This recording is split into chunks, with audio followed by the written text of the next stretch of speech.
these roads and up in the clouds, but I've always felt that something's missing. That was until I found you right there in the crowd. You came into my life and started a fire. You made me feel like I could touch the sky. Oh, there's nothing missing now that you're my desire. Now all I have to do is to make you mine. 'Cause I know, and you know what we could be.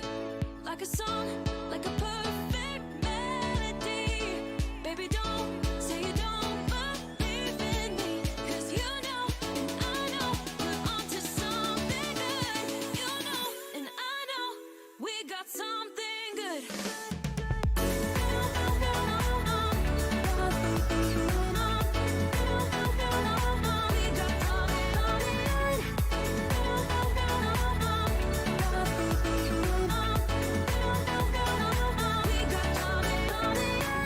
I've been waiting for the one forever. Finally I got you, baby, here in my heart. When I'm with you I feel so much better, oh yeah. Before you I was just a shell, so stuck in the dark. You came into my life and started a fire. You made me feel like I could touch the sky. Oh, there's nothing missing now that you're my desire. Now all I have to do is to make you mine. 'Cause I know, and you know what we could be. Like a song, like a perfect melody. Baby, don't say you don't believe in me, 'cause you know, and I know, we're onto something good. You know, and I know, we got something good.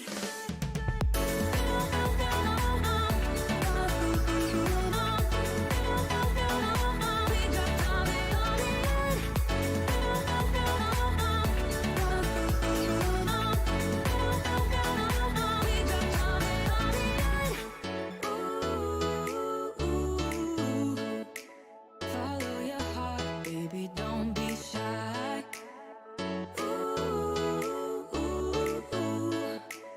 Just follow yours and I'll follow mine. 'Cause I know, and you know what we could be. Like a song, like a perfect melody. Baby, don't say you don't believe in me, 'cause you know, and I know, we're onto something good. You know, and I know, we got something good. Something good.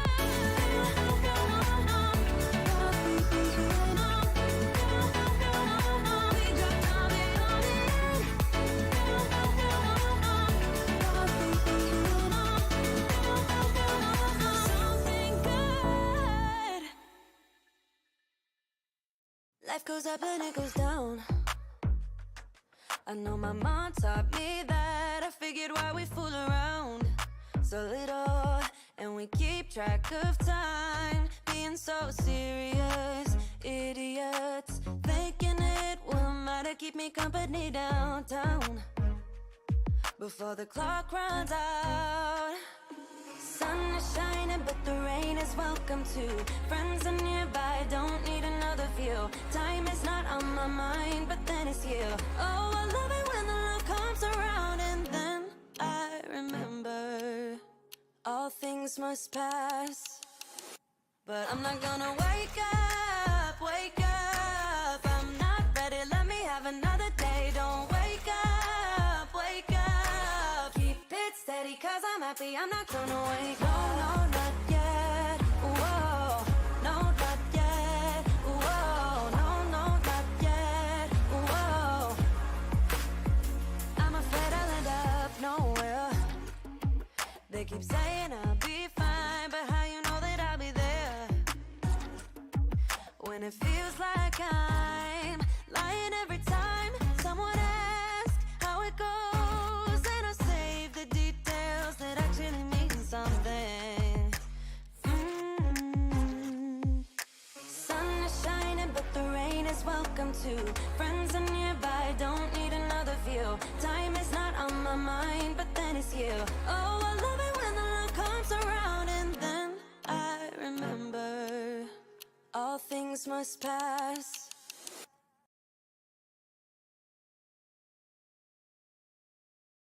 Okay, everybody. It is Friday. It is time for Beyond the Doll. So, let us change views here. Let's see. Hello, everybody. Good evening. Good evening. Happy Friday to everybody that is here in the chat. Happy Friday to anyone watching this later, because we are live on a Friday. So, as always, I am your host tonight, Shizusan, and my beautiful assistant here is the very lovely Moment in Tea. And we do have another assistant of mine here today that will make an appearance later for purposes of this video. So, before we get anything started, I do want to address a couple things before today's episode. So I want to apologize to everybody watching this live or anybody watching this later on the VODs. Today was supposed to be a guest appearance, and it's bound to happen at some point or another.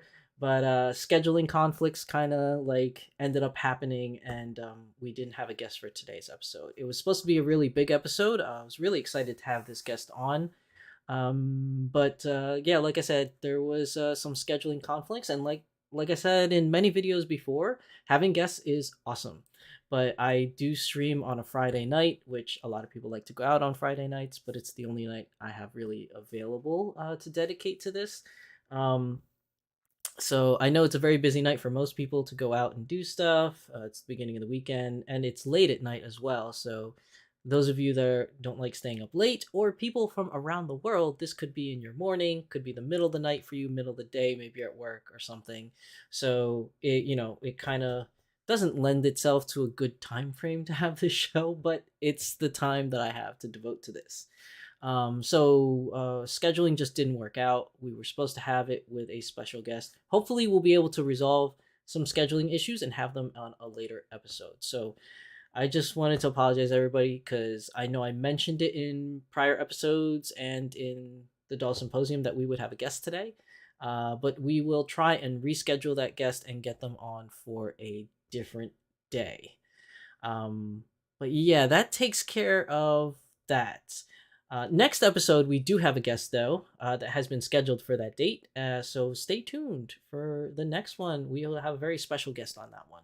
That'll be a very interesting episode. So before we get into the nitty gritty of today's topics, let's see who's here in chat.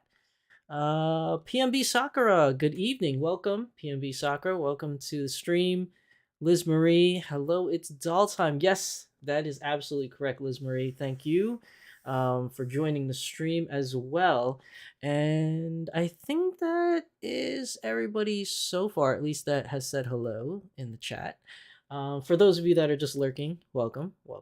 And those watching the stream at a later date, also welcome to today's episode. So, being the fact that we were supposed to have a guest for today, I had to take a topic that I was going to talk about in a future episode because I wanted to get more info, more research done, etc., etc. But we are moving it up to today um, because I didn't have anything else to use for today's episode. Just full disclosure. So I'm taking a future episode's topic and making it come out sooner. So I'm not as prepared for this. And the reason being is because it's a fairly new topic that was brought to our attention, and I wanted to do some more research on it before I gave a full deep dive. But we're going to do it anyways. We're going to do it on the fly. All right. So you guys ready for this? So I think it was like last week or a week and a half ago, something of that nature. Danny Choo made a post. Let's see. So he imposed to us, the community, a question. And let us move over to our presentation mode. So he started it off with this picture. Very lovely picture. Moment, you're going to go off to the side for a second. This is a very good picture with two very lovely ladies in there. And, it doesn't look like anything too special other than the fact that the one with the lighter eyes in the cinnamon skin tone color is a new doll that I don't think I've seen before. Now I could be wrong, chat, correct me if I'm wrong, but I don't remember seeing this doll. I think this is a prototype. But this one's definitely Never Say Never, in my opinion. I think it's Never Say Never, just in Coco skin, and she looks absolutely gorgeous. But this one, I'm not really sure. Either way, he posed a very good question on here that I think um, is warranted because, well, actually, before I get into the actual details, why don't we read the message, right? So Danny Poo, I'm so sorry, I butchered that. Danny Choo, okay, has posted this in the picture saying, "Are you team anime or team semi-real?" This has been a topic that's been going around the community for quite some time, and there's yay and nays on both sides, but he's actually bringing it to the forefront, and I think this is a good thing to bring to the forefront because there are some distinctions that I believe need to be made and or understood. So he says, if you prefer the anime aesthetic, would these semi-real anime style eyes tickle your fancy? Or does the nose breathing aspect of the semi-real still put you off? I used to prefer the anime aesthetic because that's all we made up until 2019, but I lean towards the semi-real style these days. That's not to say there won't be more anime styles, as you have seen over the past few days. And yes, there are new anime sculpts and characters in the works. That's very important. Characters. Um, Collaborations, maybe? Some of which you may have seen as 3D prints in the timeline section on the Smart Doll online store. I've read how some folks think anime characters look like bugs. Understandable. I've also seen how some dislike the semi-real style because it reminds them too much of humans. Also understandable. If you are in either camp, what aspect puts you off the opposite style and why? I've seen folks who preferred the anime aesthetic go on to buy semi-real. But I have yet to see folks going the other way, or am I not looking hard enough? If you are team anime, is there an anime style character that you would consider as a semi-real? Same question to folks who prefer semi-real aesthetic. The most recent semi-real to anime conversion was North, which was Relentless, which worked out quite well and became one of our most popular anime styles. Oh, we have already electroplated the paint masks for a semi-real Oceana, which we just need to do the usual etching and soldering tweaks. So that is a lot to unfold in this very specific topic. I'm sure others have already covered it, but this is my take on what's going on for this one. So, as mentioned in this post, Danny Choo has done anime up until 2019, and then he started launching the semi-real line. I believe one of the first semi-reals that was launched was Monday, was it not? I could be wrong. I feel like it was Monday. And then after that, subsequently spawned a couple other ones, such as like Independence was one of the first ones. Trying to remember what were the other ones that came out in semi-real in the very beginning. I can only think of Monday and Independence. I'm pretty sure I'm missing one. I feel like there is one more at the very least that was relaunched that was launched during that time. I can't seem to think of it off the top of my head. Put it down in the comment section or chat, help me out with that. But either way, when they first came out, it was met with a yay or a nay from the doll community. And I think more so yays than nays because semi-real has been around for quite some time now since its inception. And I think it's very warranted. I was camp anime for the longest time and still am kind of camp anime for the time being. I wasn't a fan of Monday when they first came out. I did really fall in love with Independence, but that's only after I saw her in person. Seeing Independence in the pictures, I was like, very pretty doll, but just not for me. And then when I saw Independence in person at Anime NYC, I was just like, okay, I'm sold. Independence is really cool. I like Independence, so I am team semi-real. But despite saying that I like both of them, I personally have yet to really own any semi-reals. I have one, which is semi-real Singularity in Blue, who unfortunately has lost her body.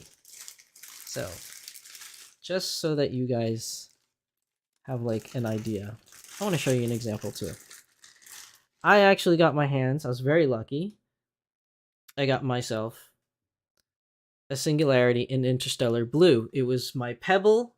Um, when I took my chance on a Pebble, and I got her, and I was very happy to have her. But now she is without body, because someone else has stolen her body. So now I had to choose between that character or Singularity to keep a body, which I called Sapphire. And since I only have one blue body, the other one kind of took over that body. And Singularity is now without home, so she is currently a floating head. But she is the only semi-real girl that I do own. So unless you want to count Supergirl, because technically I think Supergirl is a semi-real sculpt, if I'm not mistaken. I could be wrong. And I do believe Supergirl is based off of Independence, but again, I could be wrong because I'm really bad at recognizing sculpts. But unfortunately, Singularity doesn't have body. Also, if you could tell, she's also stained. Yes, boys and girls, it is unfortunate and I'm super disappointed, but she is stained.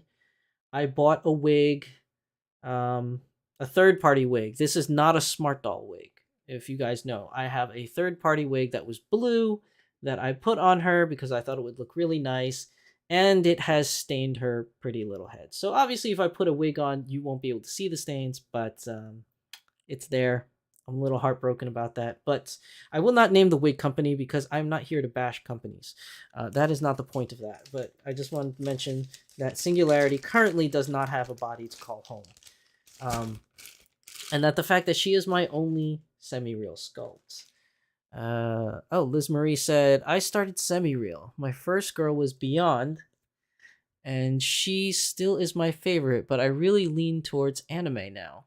PMB Sakura says, I am team anime. I have not seen any semi-real that have made me feel like I want or need that style. So yeah, like this is already starting a conversation. And you know what? Just for the fun of it, while we're doing the live stream, for those of you like here, we'll do team anime, right? Oh wait. Or team semi-real, right?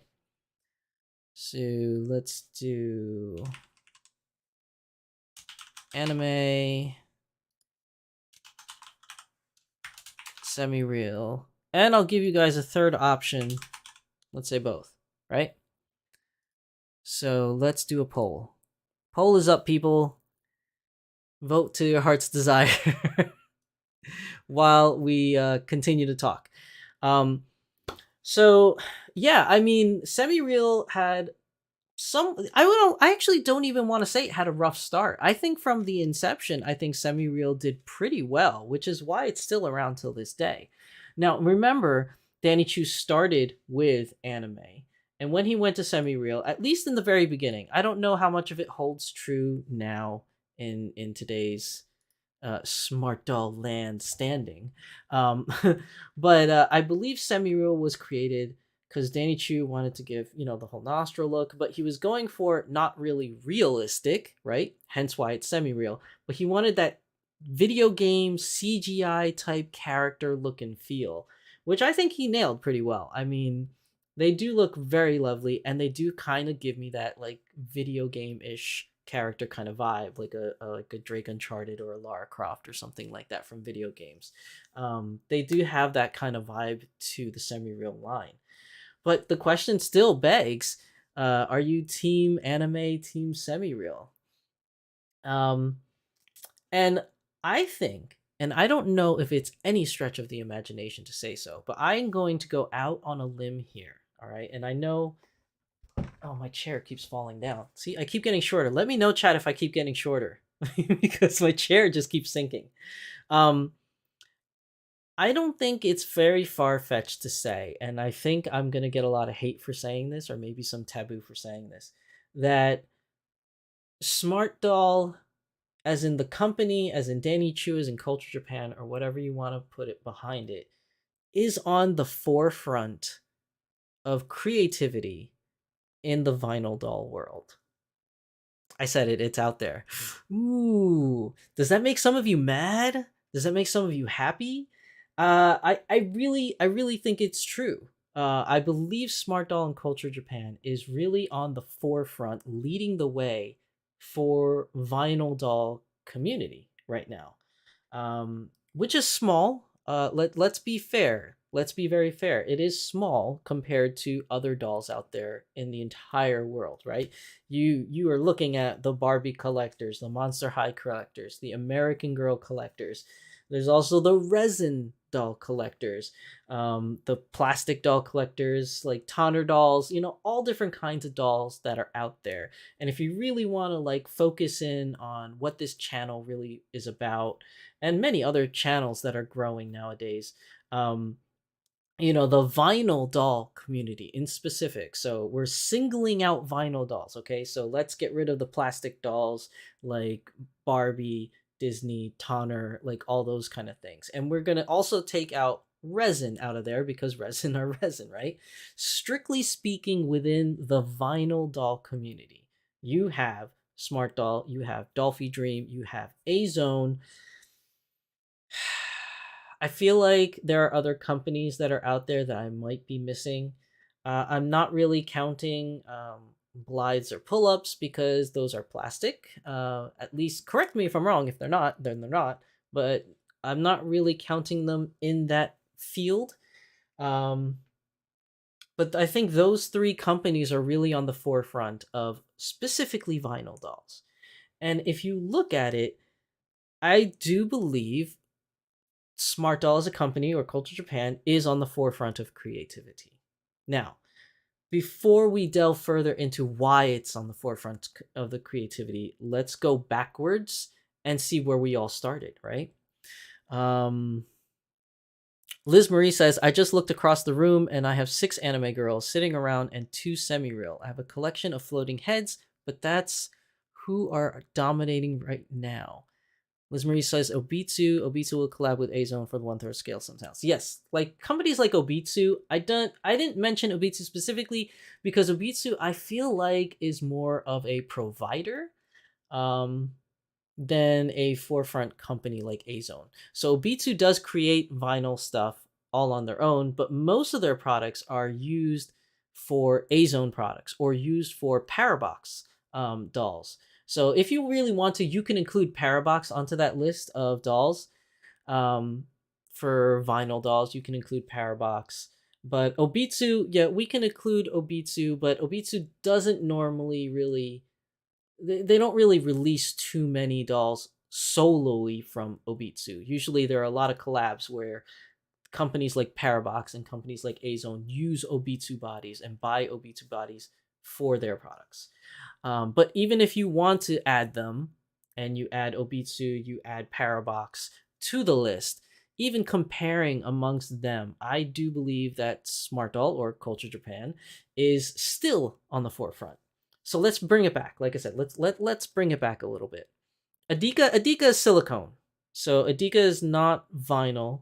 Adika is they're silicone bodies, unless I'm mistaken. I could be wrong. If Adika did make vinyl bodies, then let me know. But I believe Adika bodies are silicone bodies. Um, so bringing it back to the beginning, right?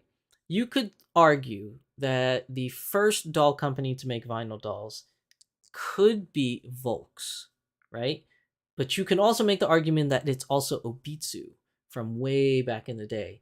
But I believe Obitsu, when they made vinyl dolls before Volks, they weren't the type of dolls that we see now. They were more like how do you describe their earlier dolls? They're more like, like the regular baby dolls that you give to like little kids from from like the 60s or the 80s, like that just look like babies, but they were made out of vinyl. I believe those were more of their earlier releases. But I think that the company that made vinyl dolls as popular and what they are today would be Volks with Dolphy Dreams.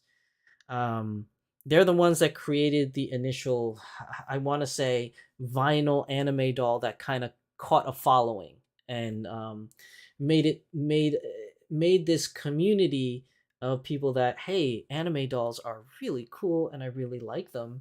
and then it began to grow from there. And A Zone jumped on that as well. And A Zone was like, hey, if they can do it, we can do it too. And they started with smaller dolls, like 1/6 scale dolls to 1/4 scale, and then finally up to 1/3 scale. Um, and those dolls, like I said, a lot of the parts made for A Zone dolls are from Obitsu. Parabox also uses Obitsu parts. And Parabox also makes a 1/2 scale doll, which is recently released. They have two versions of the 1/2 scale dolls, and they are pretty awesome looking. But they do very much resemble earlier type of Figmas, I want to say, with when it comes to their joints. So the joints are very visible, and the joints are very basic. They're not really what I would call ball jointed, but they are still cool nonetheless. There are two different types that you can choose from. Um, so that's an interesting thing that it is making 1/2 scale dolls. Dolphy doesn't make, or Volks doesn't make 1/2 scale dolls, at least not as of yet that we know of. And if you really look at the older Volks dolls, right, like the OGs, the one that came before, so to speak, they're not really what you would think that they would look like, that brought about what we have today, right? Let's see. Let's see if I can bring up some examples for you guys, so we can kind of delve a little bit into this. Hold on. I want to make sure I get to the right website that has it. Give me a second, peeps, because like I said, this is an impromptu topic for today. Let's see, where are we going? We're going here, then we're gonna click on here.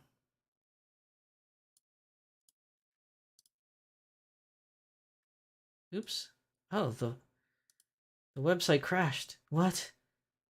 Okay, here we go. All right. So let me move some things on my screen around. Hold on. 1 second, people. I got to move some stuff around to make this fit. Okay. Here we go. So we have the collaboration models, right? Let's go all the way to the last page, right? In the very beginning, this is what you had from Volks. Very, very beginning. I mean, Rei Ayanami, you have Asakura Otomu, I don't even know from where. Like a lot of these I don't really know. Serious Production, I believe that was like an old video game or visual novel or something like that. Sayaka Shirakawa, that name sounds familiar. I can't remember where from. Haruhi Suzumiya, like all of these dolls. Like look at this very first doll released. Very it doesn't really look like, you know, the Dolphys that we know today. This is a very early version of Dolphy.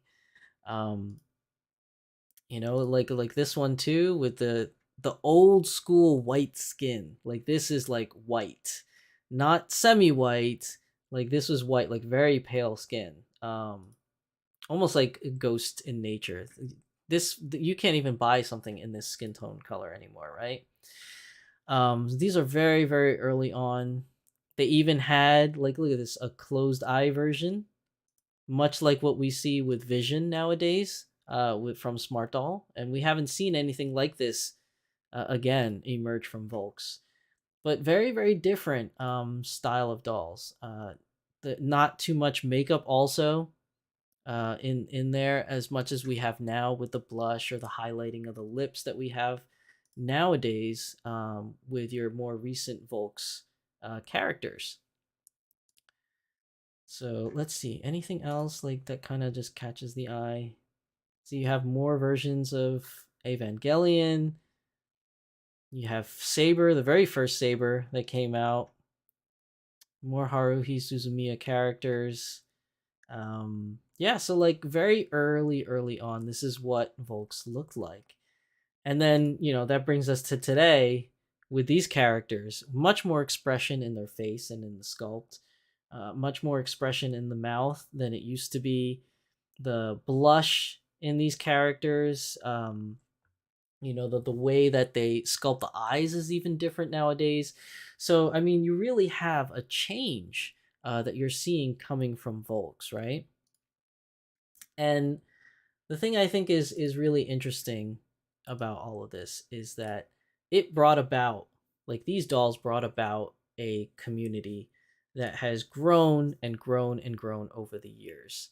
A-Zone jumped onto that bandwagon by making their own version of dolls, anime dolls, either miniature scale or even like larger scale now. So they thrown their hat in the ring.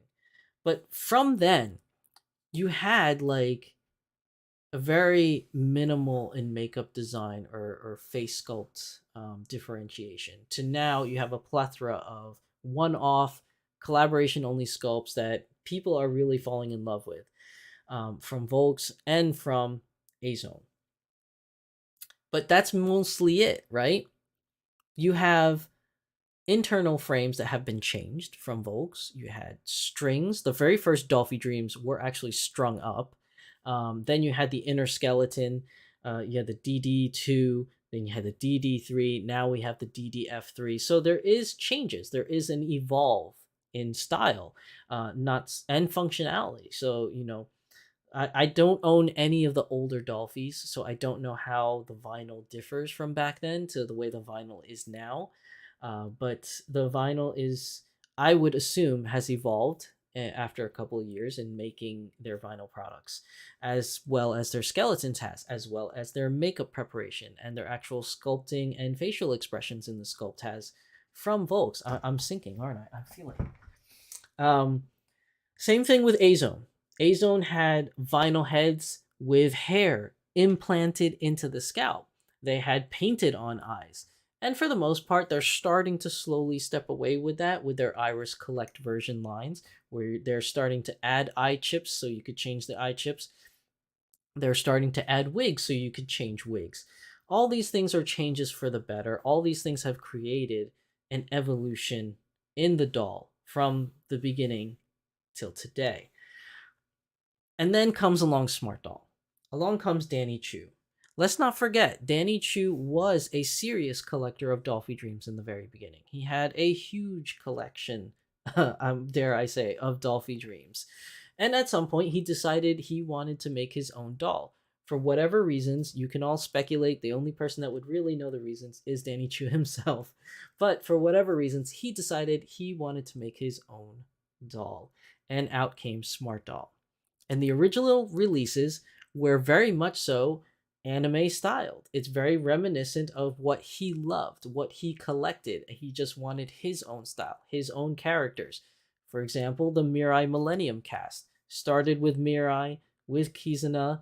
Then you had all the other characters subsequently follow forth at some point in time in the Smart Doll history. But Smart Doll has maintained that anime style for quite a few years. I mean, they released in, what was it, 2013, 2014? So up until then, till 2019, you're talking about 4-5 years at most of doing anime styled dolls. And then Danny Choo made the change. Danny Choo decided to make a change and introduced us to semi-real dolls. Not only did his doll design change things in the doll community, let's not overlook that as well. The support socket for the stand, adding that little hole in the back, giving it a different way to stand the doll without the use of a doll stand, where you could hide the actual stand itself behind the leg when taking pictures, so it looks like the doll stands on its own. Let's not forget that revolutionary change to the doll community. Have other companies followed suit in that? Not Volks, not A-Zone as of yet. However, A-Zone with its Q7, what is it? The prototype we saw last year that we discussed many times in the Doll Symposium, that has a support socket. Where'd they get that idea, right? The idea for the posability, using the ball jointed spine, having it more mobility in Smart Doll frame. That idea revolutionized the way that the inner frame was for both Azone and Volks. Azone, as far as I know, hasn't changed their inner skeleton, but Volks did. Hell, you have the DDF3. If you look at it, it has added more ball joints than the original skeleton. It has added more posability.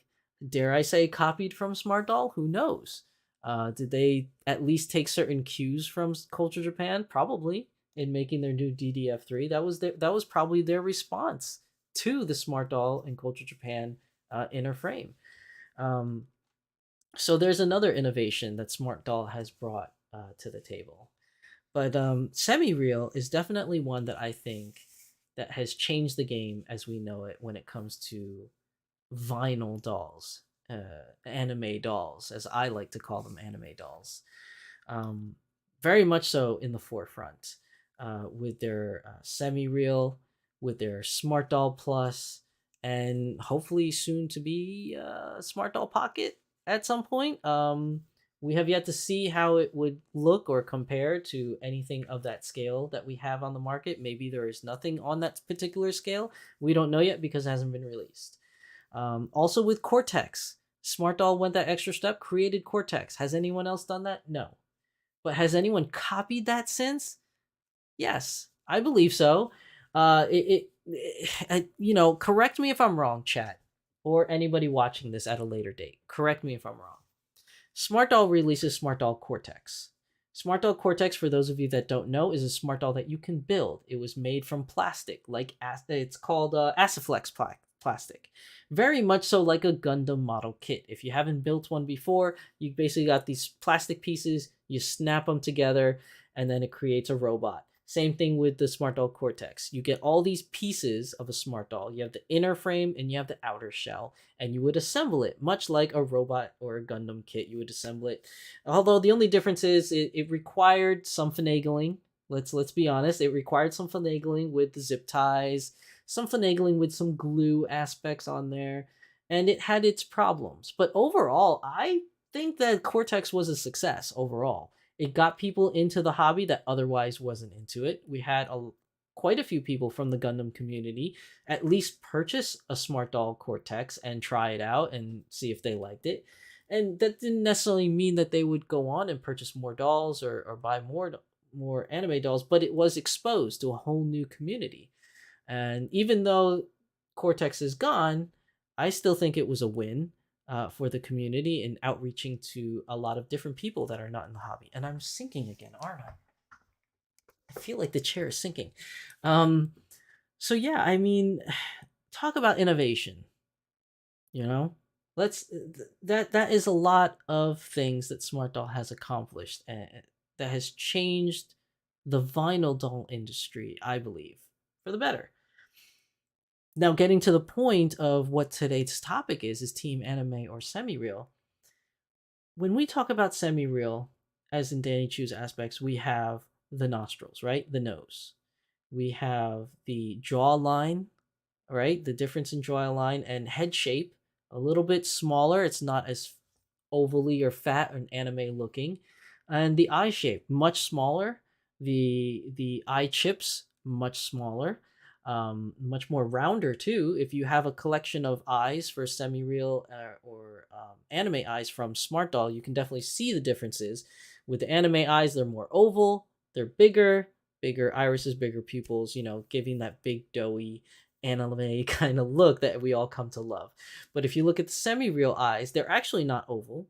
Well, they're kind of oval, but they're more like circular in nature. And if you actually look at the eye itself, I wish I brought out all my eyes so I could show you guys that as an example. But it sticks out more. So like if you put it on its backside, right? Just looking on how big it protrudes out, like the eye from the back of it to the front, the anime eyes may be like really small. But then like the semi-real eyes, they actually protrude out longer, much longer than the anime ones, and they're more cylindrical in shape, and the iris itself is more circular than oval. So a lot of different changes have come to the creation of semi-real, and I really like it. Despite the fact that I don't own many semi-reals, I really do appreciate the look of semi-real. I do like the feel of semi-real. I think they're absolutely beautiful. except for, in my opinion, Monday. I'm not a fan of Monday. I'm sorry, people that are Monday fans, if I'm offending you. That's pretty much my least favorite of the semi-real line. But it does fill a niche, right? Like you're not gonna love every single doll that's made from Smart Doll or Volks or Azone. There's going to be ones that you love, you hate, or you're indifferent about, and that's fine. That's why there's a doll for everybody. And that's why I think Semi Real also has a place in this community. Um, with the Semi Real line, uh, it has brought about a certain, let's say, debate amongst the community on which is better.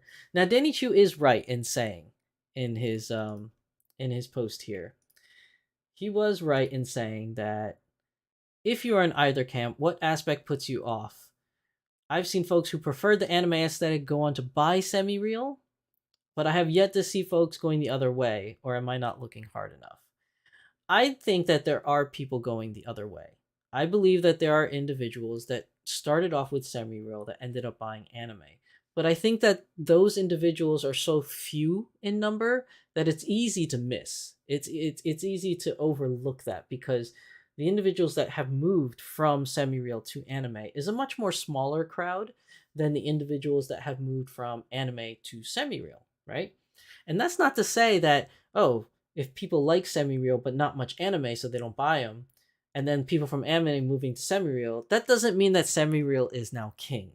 Okay, that's not what that means. It doesn't mean that semi-real is the future and anime is going to be phased out. Danny Choo has said it in his post. He did say that's not to say that there won't be more anime styles as you have seen over the past few days, and yes, there are new anime sculpts and characters in the works. So let's get that out of the way. It doesn't mean that anime is going to die. What it means is that those of us that are team anime, like myself, I got into this hobby because of anime. That was my gateway into it. I ask every guest that appears on the show, I ask them how they got into this hobby. And some of them have been in this hobby for a while. Some of them have only just started the hobby with Smart Doll. So like it's a varied response of where people have started from. You know, some have started from anime as anime fans. Some have started strictly from Smart Doll because they've seen it from somebody else. Some of these fans have started from resin dolls, etc., and moved on to Smart Dolls. It's a lot. It's a wide, varied story of where people have come into this hobby. But semi-real, I think, or culture Japan in general, the way they market their dolls, the way Danny Choo markets their dolls, the way they do an outreach to people, the way it has blown up um so much is really reaching out to a lot. Nowadays, when you walk the streets, the quote unquote streets, or when you walk the convention halls and you notice a doll person or a doll, somebody notices you carrying your doll, um, one of the first things they always ask is, what the hell is that? Because they don't know what they're looking at, right? It's the first time they've seen it. Or the second response I've seen is that a smart doll? Why is that? Why are they not asking, what the hell is that? Or, is that a Dolphy Dream? Or, is that an Azo? No. The thing that I hear the most, and this is just from my own personal perspective, is I either get, what is that? Or I get, is that a smart doll? And now, that is marketing, people. Like, Dolphy Dream has been around a lot longer than Smart Doll has. They have a huge following, a huge base in Japan and in Asia. Why has Smart Doll caught on more than Dolphy Dream? Especially when Smart Doll has started out as an anime doll company. Like, right? They all their dolls were anime for the first 4 or 5 years. So that's no different than A Zone or Dolphy Dream doing anime style dolls. So what made the difference? I believe it was marketing. The way Danny Choo marketed his product, the way he sold his product to fans, and what the product offered also. It wasn't just aimed at the doll community. That's one of the things that I see the big difference. Volks aims their products towards doll collectors, for doll collectors. That's their sole purpose. What will the doll community like? What is the doll community asking for? Azone and Volks do the same thing, but not Danny. Danny wants to market to everybody and anybody, really. And more recently, he's been focusing on children. He wants to focus on children getting them. But I remember in the early days, in the very early days of Smart Doll, I did pose the question to Danny Chu because I was, at that point in time when I met him in person and had a chance to talk with him, I was already vested in this hobby, so I would consider myself a member of the doll community, and I wanted to see more stuff for the doll community be released. And I asked him, I said, "What are you going to do for the doll community, Danny? What are your plans to? Because people are asking for this doll or that doll, or what do you plan to do?" And he's like, I remember very distinctly, he told me, he's like, "Well, I'm not really too interested in what the doll community wants." He's like, "I make dolls that I like, and that's about it. And I want everybody to love my dolls. I don't want to just narrow my vision or narrow my scope to just the doll community and market to the doll community. I want to market to everybody. I want everybody in the world to enjoy this hobby and appreciate these dolls just as much as I do." So that's why he branched out, right. So he started in anime cons, and he done the anime cons, and he did Anime NYC, Anime Expo. He's done AFA and things like that. And then he started to branch out. Like, he went to Designer Con, brought his dolls to Designer Con. He's been talking about maybe going to some other places. And Designer Con is not an anime con and is not a doll con. It's a creator con, so to speak. It's a con for individuals that make things, whether it's dolls, badges, jackets, toys, like keychains. It's a really cool con, actually, filled with a lot of creative people. If you haven't had a chance and you're in the United States, you should definitely check out Designer Con.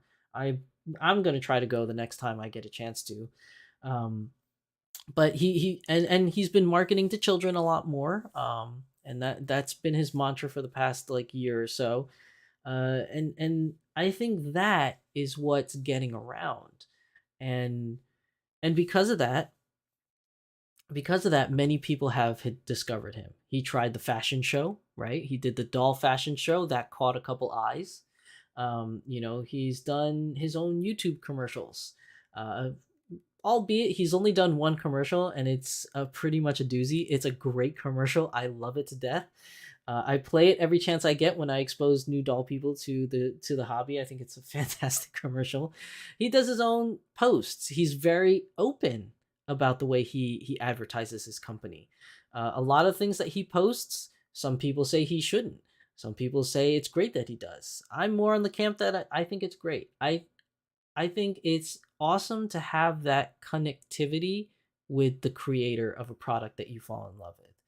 Like Mr. Shigeta, the owner of Volks, he does some advertisement of his own for his doll company, whether it's in regular posts, in pictures, when he goes to his own events for doll stuff. But Volks is very much centered around Volks. It's like its own elite community, right? And I'm not trying to talk down on Volks, as I love them as a company. I love their products. It's just that Mr. Shigeta only advertises his products to his community. And in Dolpa, it is a event centered around just Dolphies, whether it's Super Dolphy or Dolphy Dream. Like, it's very Volks centric. There's not much wriggle room for outsiders, outside doll companies. Now, you'll have people in the events that are vendors at Dolpa that sell their own products, but they have to be approved. Obviously, they have to be Dolphy related and that kind of thing. But they don't really do anything to market to the outside world. They really market just towards the doll community, whereas Danny markets pretty much anywhere he can, and everywhere that he can. Um, and I think that's why that stands apart. I think that's why people that randomly will see a doll now either says, "What is that?" or "Is that a smart doll?" It's also the community itself. I think that the community that has come into the smart doll community has also advertised smart dolls on social media and on YouTube, as we are doing, for the world to see our love for this hobby. Um, but there's a lot of different things and innovations that came out of that. And and semi-real is one of them. I think a lot of the reason why Smart Doll has grown is because semi-real caters to a whole group of people out there that otherwise was not anime fans, right? Because let's face it, most of us that were in the doll hobby before Smart Doll were anime fans. And when I say the doll hobby, I mean the vinyl doll hobby. That, you know, because people will say, "Hey, wait a minute, vinyl resin dolls have been a long time for a while, and I've been an avid resin doll collector." So I'm not talking about you. I'm talking about within vinyl dolls. Okay, I'm only speaking about vinyl dolls. People that have been with Volks and A-Zone since the beginning as collector of vinyl dolls, you know, I believe that they've been marketed to in from from their respective doll companies a lot. But Smart Doll has reached out to as many people as it can come, and their collaborations also reached out with people, especially with their DC line. The DC line is, for all intents and purposes, semi-real. Batgirl, Supergirl are semi-real sculpts, and that has catered to a lot of people in the DC universe. And I hope now that Danny Choo is traveling again to do cons, I hope he does end up coming back to New York City again, but maybe not for Anime NYC, but I'm thinking Comic Con. So either San Diego Comic Con or New York Comic Con to advertise for his DC Hero lineup. I do believe that could be a possibility that he's looking into. I don't know this for a fact. Don't take my word on it. I'm only speculating. So don't be messaging Danny. He's like, "Oh, so you're going to Comic Con, huh?" No, no, no. I am speculating, people. Let's not get too crazy now. I'm speculating. But I think Semi Real has branched out with their DC line to a lot of collectors that otherwise wouldn't have gotten into this doll hobby. The Semi Real line has also won fans. And I think it's the fans in the anime kingdom that have brought about it too. So those of us that have been team anime, that have fallen in love with semi-real, also are the ones that have influenced it. Those of you that take your dolls to cons, your semi-reals to cons, those of you that have posted on social media of your semi-reals, I think that those anime lovers that have moved on, not really moved on and left anime behind, but have opened their hearts to let in the semi-real love, so to speak, and has advertised it, has shown it to other people in events.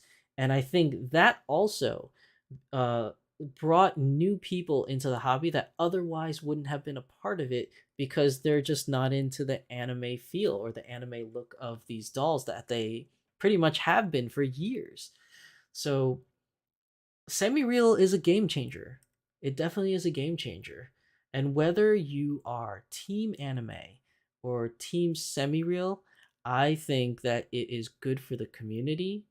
I think it will only help the community grow more and more. And I'm all about the doll community. If you're new to my channel, if you're not very familiar, I am 100% all about this doll community and 100% behind growing this community larger and larger. Because right now, as a community, we are a niche within a niche within a niche, right?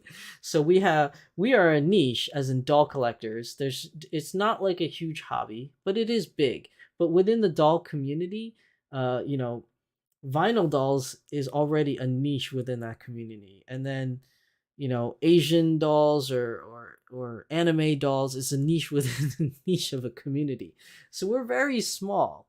Even though year by year we're growing leaps and bounds, we're still a very small community. And I will do anything I can to get the word out about these lovely dolls to anybody, which is why I have this YouTube channel, which is why I have this talk show, which is why I travel to conventions all across the eastern seaboard of the United States. Hopefully, one day I'll branch out to the mid states or West Coast, maybe other countries. Who knows? The future will only tell. But I go out anywhere where I can advertise these dolls and this hobby. I want more people to feel the love, feel why this is a hobby worth looking into. So I do my part in that way, so to speak, and you know, many other doll YouTubers and doll Instagrammers and doll creators are all doing in their own respects. And I think semi-real is a huge part of that. Bringing in those individuals that are not really passionate about anime, or those individuals that are not into the anime aesthetic of things. I believe those individuals have fallen in love with semi-real, and it is through semi-real that they move on to anime. Not everybody, but I believe there are a group of people that have moved from semi-real, that got introduced into the hobby from semi-real, and that has ventured into anime and opened their hearts and made a space in their hearts for anime style dolls.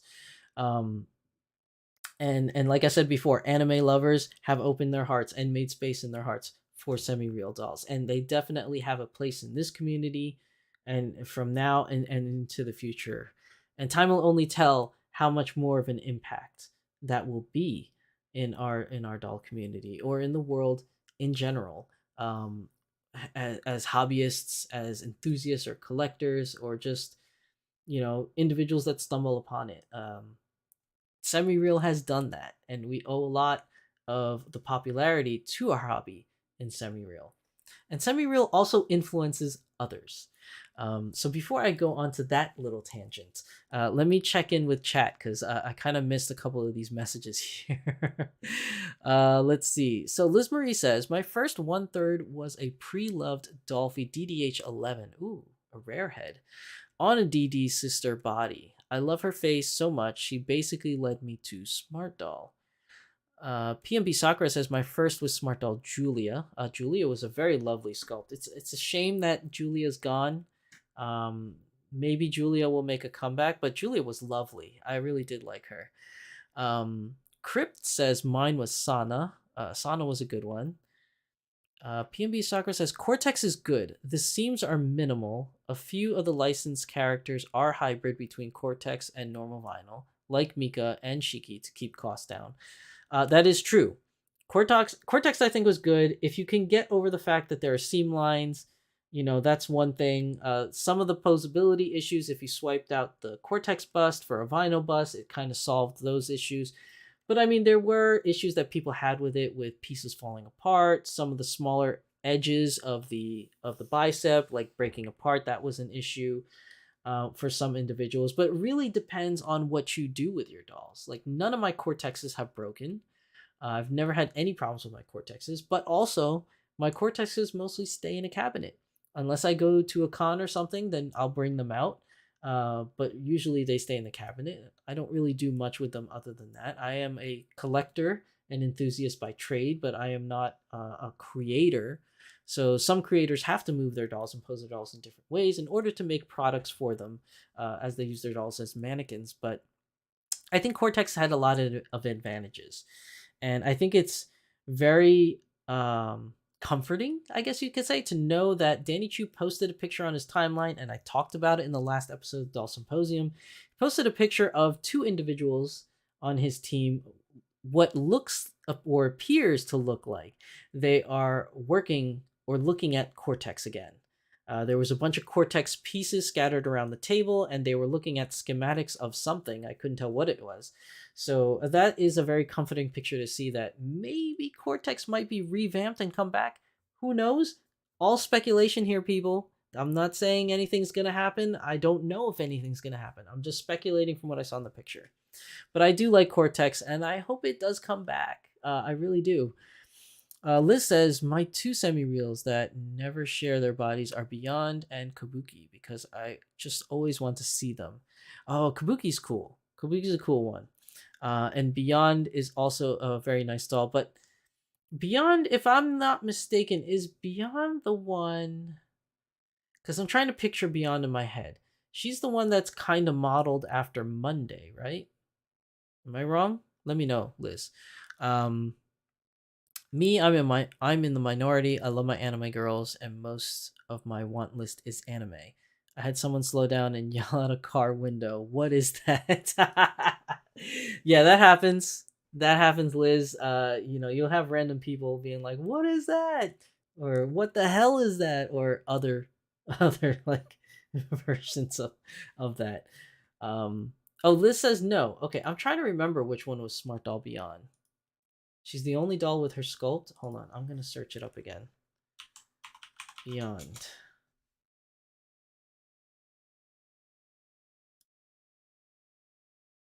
Oh, that's right. Okay. Yes. So Beyond was the Coco girl. Um, she was I don't know if she's the only one in her sculpt. I really don't know because, like I said, I'm really bad at telling sculpts apart. But she does kind of give me a little bit of the Monday vibes. Not so much the eyes, but the nose. Like the nose part, kind of really like the really protruding nose, really reminds me of like the Monday vibes. Um, no one else shares her head sculpt. She's is only in Coco except for a cinnamon prototype. She does resemble resilience a little bit. Yeah, she does. Yeah, a little bit of resilient too. You're right on that. Yep. But I think I think that's all the chats, right?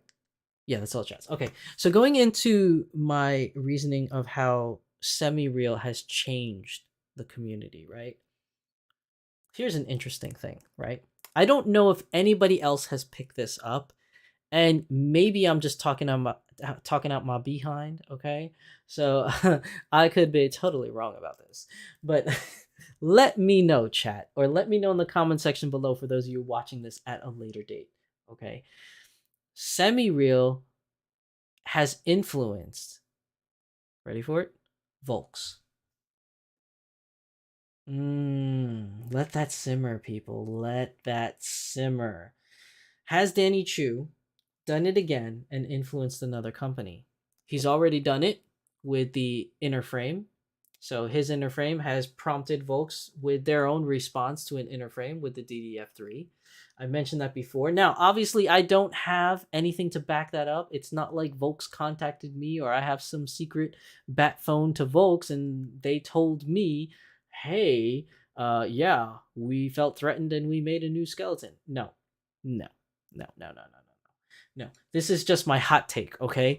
Because after Smart Doll's release and Danny Choo's overwhelmingly openness to share everything he does in his company, I mean, I asked him, I was like, are you worried about oversharing? Like other companies will steal from you your ideas, like that's why we have IPs or licensed products, and he said, no, he doesn't care. He's, at least from what I remember, I could be wrong. Danny, correct me if I'm wrong. Um, but I believe last time when I asked him that question, I said he's not worried about those kind of things. He's like let others copy me if they want to. That just means I'm doing something right, right? So it wasn't until after Smart Doll we got the DDF3. Now, why I say semi-real has now changed Volks in a way is because Volks has very much so been anime focused. Very much so anime focused, and all their dolls are heavily resemble anime. Like a lot of their dolls are anime. Pretty much all of their dolls are anime. Oh, Magical Curl Kit Kat, welcome to the stream. I like Beyond Sculpt. I've heard from several black collectors in the community that they would like to see more Coco characters made with that sculpt. That could very well be true. I haven't really, heard otherwise. So, I'll take your word for it. And the fact that Beyond is the only one of her sculpts, why not? Maybe someday he'll revisit it. I don't know what his reasonings are for not reusing the sculpt for this or that reasons, but I don't know. But going back to what I was saying with Volks is that all their characters are anime focused, except for 3, right? Do you guys know the 3 that Volks have released that are semi-real?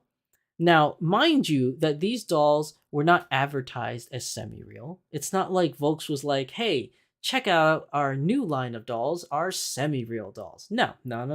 They didn't say anything of the sort, nor, okay, here's another one, nor does Volks advertise that they are an anime doll company. They've never said that. They've never said we create only anime dolls, right? They just create dolls. I'm the one that calls them anime dolls, and many other people in the community, because that's what we can relate it to. A lot of the dolls are based off of anime characters. A lot of the dolls are based in an anime aesthetic. But there are 3 dolls in particular released from Volks fairly recently that do not fit the mold or do not fit the style that Volks has done for many years. You guys figured it out yet? Chat? Anybody? Any dolls in the lineup from Volks that's released that are semi-real? I know somebody out there knows. Somebody's that's watching this later on the VODs is going to be like, I know it, and they're going to type it in the comment section. Type that you knew which ones in the comment section. I don't see anybody. No answers. Huh? Before I give you my answer on what semi-real dolls are, let me see what we got going on in the poll. We have 29% for anime lovers. Team anime is 29%. Team semi-real is 29%. And team both is 43%. Both is winning. So that's good to see. Both is good. As I consider myself in the both category. Now, obviously, I stated it many times. I only own one semi-real doll from Smart Doll, but I actually really do adore both. I'm a huge fan of Nostalgia and Dauntless. Those are my favorites. I love Independence. You know, I absolutely love Courage semi-real. I just haven't purchased them yet because I'm trying to save money to go back to Japan. Although I have to admit, chat, that picture that Danny Choo released of Courage semi-real in gray, ooh, that one stole my heart. I love Courage semi-real in T, but that Courage semi-real in gray, ooh, that has stolen my heart. That one's a cutie. I may have to dive deep into the funds to maybe purchase that when that comes out, but we'll see. We'll see. What's chat saying? Magical Girl says hi.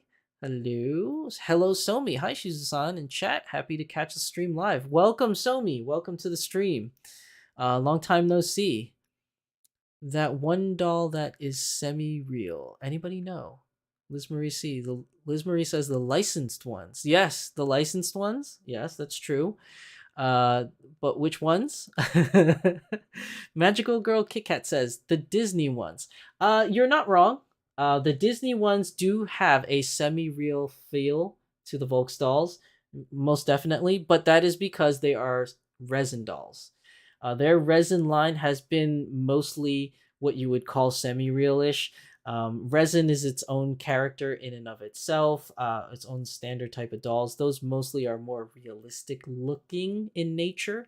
And because all the Disney princesses are released in resin, they do follow suit of the typical resin style. So I'm strictly speaking of vinyl dolls. So let's see. Hello Somi says, at first the semi-real didn't appeal to me, but after the original Dauntless came out, I started loving them. I think semi-real ones Danny's been releasing lately are great. They absolutely are. The semi-reals are only getting better and better with each release. Every time Danny announces a new semi-real girl, they are getting better and better. Case in point, chat. Let me go back here. Case in point is this one. This one right here. Somebody correct me if I'm wrong in chat, but this is a new prototype, right? This is a new prototype, right? Because I have not seen this girl. But again, I am also really bad at recognizing sculpts. So someone in chat help me out. This is a new prototype, right? This one in cinnamon. Oops, I changed picture. This one in cinnamon. I don't think I've ever seen this girl. I think this is a new prototype. I like I said before, the Coco is Never Say Never in Coco. I'm pretty sure that's Never Say Never. But this one, I don't know. I think this is a prototype. She's gorgeous, though. I do like her a lot. But like I said, I'm trying to save money.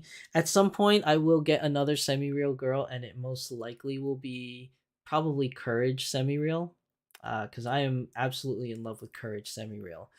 If I can scrounge some extra cash to get another doll or fit another doll in my budget for this year, Courage semi-real will probably be there.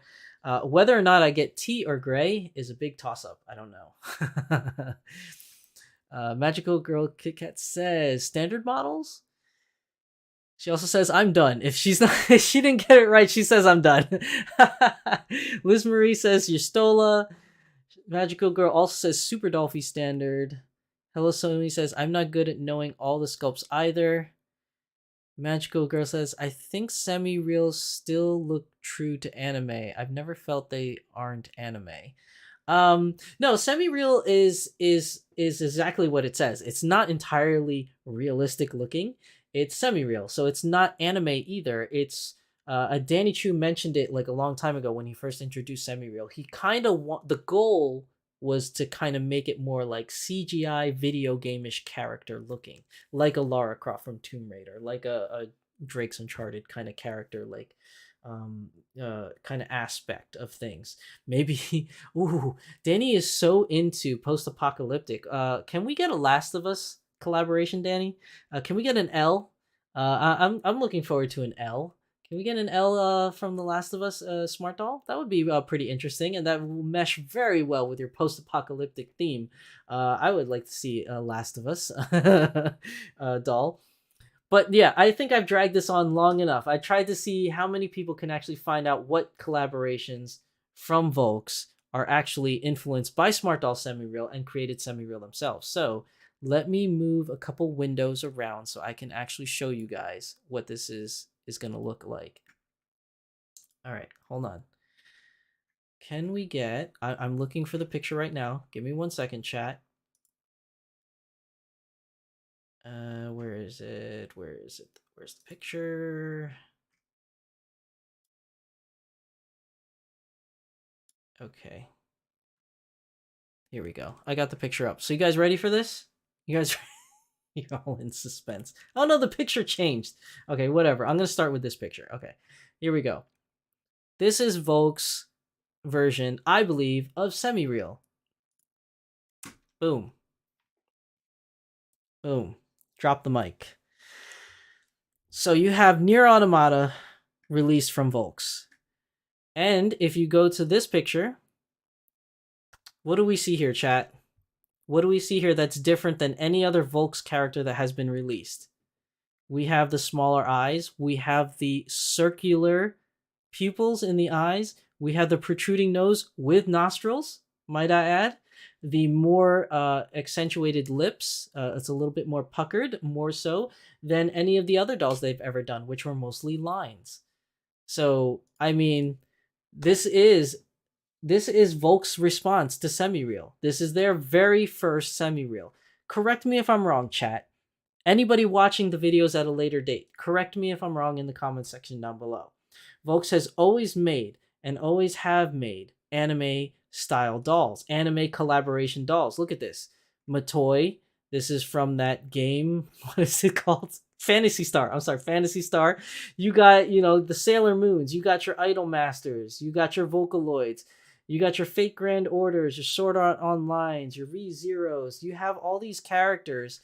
And then out of the woodwork comes 2B and 9S. Let's look at 9S, right? Look at that. Does that not say semi-real, people? Does that not say semi-real to you? That's semi-real, right? That is not the traditional Volks that you see. That's not what you see from Volks being released. Look at that nose. Look at that eye shape. Look at that eyes. Look at those irises. Let's take another doll, right? Here we go. Let's go with one of my favorites, Kaede, right? From Idolmaster. Big eyes, pointy nose, the very thin lips, almost like a line, a little bit of a protruding here on the bottom lip, but nothing to the level of semi-real, right? Let's take another one, like the very popular Saber, right? Saber is a popular one. Let's look at this. Big eyes, pointy nose, line for a mouth. Very typical of Volks. And I'm not trying to downplay Volks. I love these dolls. These are some of the greatest dolls. I have a Kaede. I love her. I have a Jean. I love her. I have a Sword Art Online Asuna. I love the Dolphy Dream dolls. They're my favorite. But somewhere along the line, Danny released Semi-Real in 2019, and then all of a sudden we got this. When was the release date for this? There's I believe these do have a release date, right? I'm trying to find it here in the example. It doesn't say, does it? I thought these things had release dates put on here. Oh yeah, December 2018. That was the announcement for the pre-order, which means that they were released in 2019. So, same time. Same time. Look at that. Nose, mouth, eyes, irises, pupils. Semi-real. Is that not semi-real, people? Right? Same thing with here we go. 9S. Look at that. Some people saying PB Sakura looks more like a Super Dolphy style. Maybe. It does. It has reminiscence of a Super Dolphy style. But it is, in all intents and purposes, I believe, a semi-real. Because it's not full-on Super Dolphy, right? This is not full-on Super Dolphy. Let's go full-on, right? Super Dolphy. So here's some pictures of full-on Super Dolphy look. Let's see. Let's go to the standard models. So you have some of these standard models. There you go. So you do have the rounded eyes. You do have this, but look at the shape and everything. This is more like baby faced. It's more realistic looking. Now, does it reminisce from 2B? Kind of. Yeah, kind of. But is 2B more akin to look like this?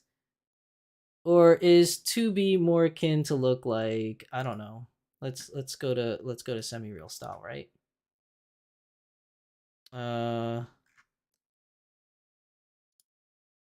Let's get the first one, Independence. Semi-real, right? Volks. Super Dolphy.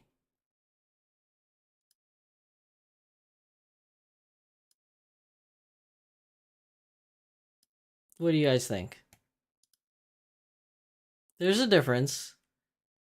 There's definitely a difference. And then let's go back.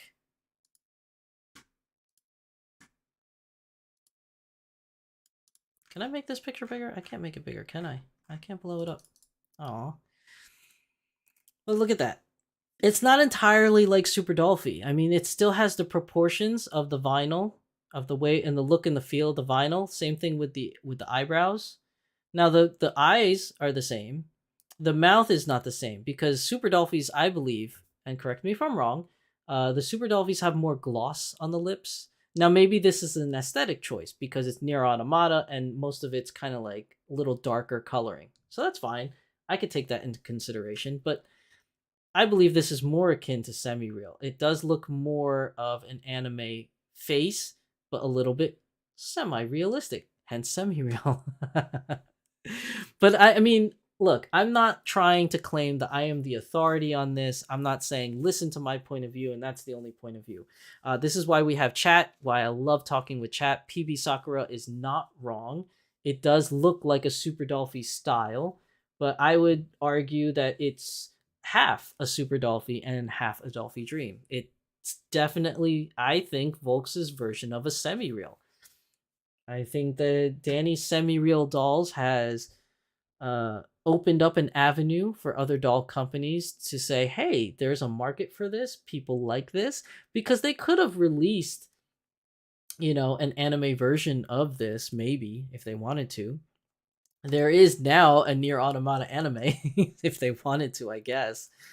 But those are the two. But I did say 3, didn't I? Didn't I say 3? I did.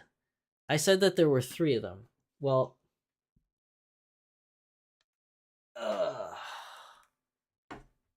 number 3.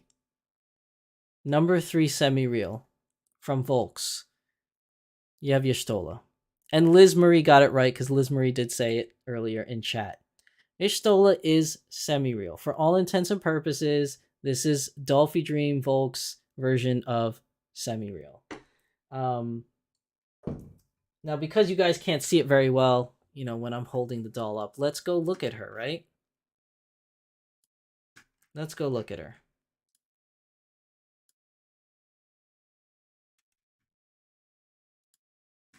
Okay. Again, the very big protruding lips, the protruding nose with the nostrils, the iris shape, the circular iris shape, the way the eyes are shaped. This is semi-real. This is Volks semi-real. I will not be surprised that now this is catching on. Danny Choo with semi-real, Volks doing their own version of semi-real. I wouldn't be surprised if at some point A-Zone jumps on the bandwagon and makes a semi-real doll as well. I won't be surprised. Semi-real is here to stay. Semi-real is definitely something that's going to be around for a long time. Will it overtake anime? No, I don't think so. Will semi-real overtake anime? No. Anime will always be a thing in this hobby. Anime dolls will always be a thing, and it's here to stay. It's not going anywhere, people. But has semi-real solidified a place in our hearts, in this hobby, in this community? Absolutely, semi-real has done. And for all the good that semi-real's done, it's brought new people into the hobby that otherwise wouldn't have been into the hobby, new people into anime style dolls that otherwise wouldn't have grown to love anime style dolls have gotten into it through semi-real. So when Danny Chu poses the question, are you team anime or team semi-real? I hope a lot of you will say both, because I think both are iconic in its own right. Both hold a special place within this community. And I think both are here to stay no matter what. I hope to see more semi-real from Volks in the future. And Danny Chu will continue to make semi-real. As he said, he's grown to love it over the years, and it's one of his favorite dolls now, but he will continue to make anime dolls, which is a great thing. I would be very disheartened if Danny stopped making anime style dolls. That won't deter me from buying smart dolls. I will still buy smart dolls if it's only semi-real. It's just I probably won't buy them as often because I grew up an anime fan. I got into this anime fan. I got into this hobby as an anime fan, and anime holds a very dear place in my heart. And it's there to stay. I still watch anime to this day, so much so. So I will always be an anime fan in the doll community. But has semi-real opened up the gates in my heart for something else? Absolutely, it has. Courage, semi-real, can't wait to take you home at some point. And Dauntless or Nostalgia, at some point I'm hoping to take you home as well. It's just gonna take a while. I gotta save. Let's see. Chat is blowing up. What's going on? What is going on? Where did I leave off? Okay. Somi says, gonna lurk for a bit. I have to take some things out, but we'll be listening. No problem, Somi. Liz Marie says, yes, 2B for sure. She's also gorgeous. 2B is gorgeous, man. Magical Girl KitKat says, I can see it. Right? You see it now, Cat, right? PNB Soccer says it looks more like Super Dolphy. Oh, we addressed that already. Cat says semi-real looks more grown up on the SMD side, whereas some of the anime look more youthful. Yeah, that's true. I could definitely agree with that. Anime definitely has that youthful look. They do strike me more so as teenagers or younger. Whereas the semi-real line, definitely you could argue that they're either adults or college kids, somewhere in that 20s age range. They kind of remind me of that for sure. She says she's my favorite Dolphy dream so far. Are you talking about 2B or are you talking about your Stola, Cat? Liz Marie says, wow, your Stola is amazing. I know, right? She's beautiful. A-Zone did a weird thing with Martin that went in the opposite direction, regretfully. Yeah, I know. I mentioned that in the doll symposium. I'm a little disappointed. I'm glad that they brought out Martin and Martin got a doll, but I'm not happy about the choice in doll line. So for those of you not familiar, A-Zone has many different doll lines within their brand. You have things like Pure Nemo, you have Iris Collection, another realistic character, etc., etc., etc. And it just so happens that Martin falls under the category of another realistic character, which unfortunately has painted on face and eyes. So it's very disappointing to see it on that line. I really think that it should have come on the Iris Collect line, which is the one that has a wig and eye chips. But to be fair, the Iris Collect line are all original OC characters of A-Zone. None of them are collaborated. So that may be a reason why Maureen wasn't put into the Iris Collect line and only put into the another realistic character line. Uh, but I mean, they could have opened the gates. They could have made another line for a new brand of dolls making the way into the hobby, but that was their choice. And what at the end of the day, they chose to go the another realistic character, and I'm not really liking the fact that they did that to her. Um, but that doesn't close the doors for Martin. Okay, Volks could very well pick up a license for Martin. Smart Doll could pick up a license. Who knows? But I only say Volks is more likely to pick up Marin as a collaborated character because it is a Square Enix product. For those of you that didn't know, My Dress Up Darling is also a Square Enix product. If you look in the credits, it does say Square Enix. So because Volks already has a relationship with Square Enix, i.e. bringing out Final Fantasy XIV's Stola and Nier Automata, it's possible that Marin could still come out from Volks. And I'm hopeful and I'm really awaiting the day that she does because I believe that Volks will do her right. And I will have to find out a way to buy her. um, but they have that relationship. And it's not like it's only limited to A-Zone because A-Zone has released many dolls that Volks has. Case in point, Jean d'Arc from Fate Grand Order and Saber are both released from A-Zone and in Volks. So if that's any indication that it could still happen, that's one example there. Let's see. What else? Liz Marie says maybe they did not work with Obitsu on her because I have Chino and she has insert eyes. Which one is Chino? I don't remember that character. Let me know which one that is, Liz. But yeah, I think going back to the overall topic at hand, anime or semi-real, I think that both of them have a certain place in this community, and I think both of them are here to stay. And whether you're team anime only or team semi-real only, do know that your existence is codependent on each other. There wouldn't have been a semi-real line if it weren't for anime, and there wouldn't be an anime line still surviving to this day without semi-real, because I believe semi-real, like I said before earlier, semi-real have brought in new people into this hobby that otherwise wouldn't have been in this hobby, and those individuals will either stay team semi-real or have already migrated to purchasing anime style dolls. So one cannot live without the other. So I don't think there should be any animosity whatsoever between team anime or team semi-real. I think they both help each other out, and you can't have one without the other anymore. I think that their semi-reals here to stay, and semi-real holds a very big place in this community. And if you're for both, even better. If you're a team #team anime semi-real, then even better, because then you're doing your part for the community, and you're also giving love to these dolls that command our respect. Let's put it that way. These dolls, whether it's anime or semi-real, just these dolls in general command a certain degree of, of acknowledgement and love.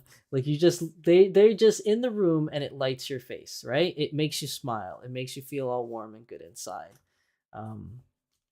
That is my take on that. Let's see what else we got here. Liz says, "Is the Order of the Rabbit?" Oh, Chino's from the Order of Rabbit. Okay. Is she the blue-haired one or the orange-haired one? Because I actually didn't see that anime, Order of the Rabbit, so I don't know. But I think they made two characters from Order of the Rabbit, right? There's like an orange-haired one and there's a blue-haired one. I don't know if there's another one. There may be a third. She's more 1/4 scale because the character is super petite. They really represented her well. Yeah, A-Zone's 1/3 scale dolls and 1/4 scale dolls are a little bit smaller in scale. Like, oh, she's the blue haired one. Okay, so I think Order is a rabbit. It's also known as Gochi Usa, right? I think that's like the Japanese name. People call it Gochi Usa, maybe. But yeah, my 1/3 scale Kano is actually smaller than a 1/3 scale Smart Doll or Dolphy Dream. It's actually the same size as the 1/4 scale, I want to say, like mini Dolphy Dream. Um, but you got to remember, just because it says 1/3 scale does not mean it's the same size as these dolls, because the Smart Doll and Dolphy Dream lineup has chosen the scale to fit a certain height of a character, right? Like if I get a 1/3 scale of I don't know, a BMW M3 or something, a 1/3 scale is still going to be way too big for these dolls to sit in the driver's seat, right? Because you're taking the scale of the actual size of the car and just shrinking it to 1/3. That's why you have like robots like the Gundam model kits.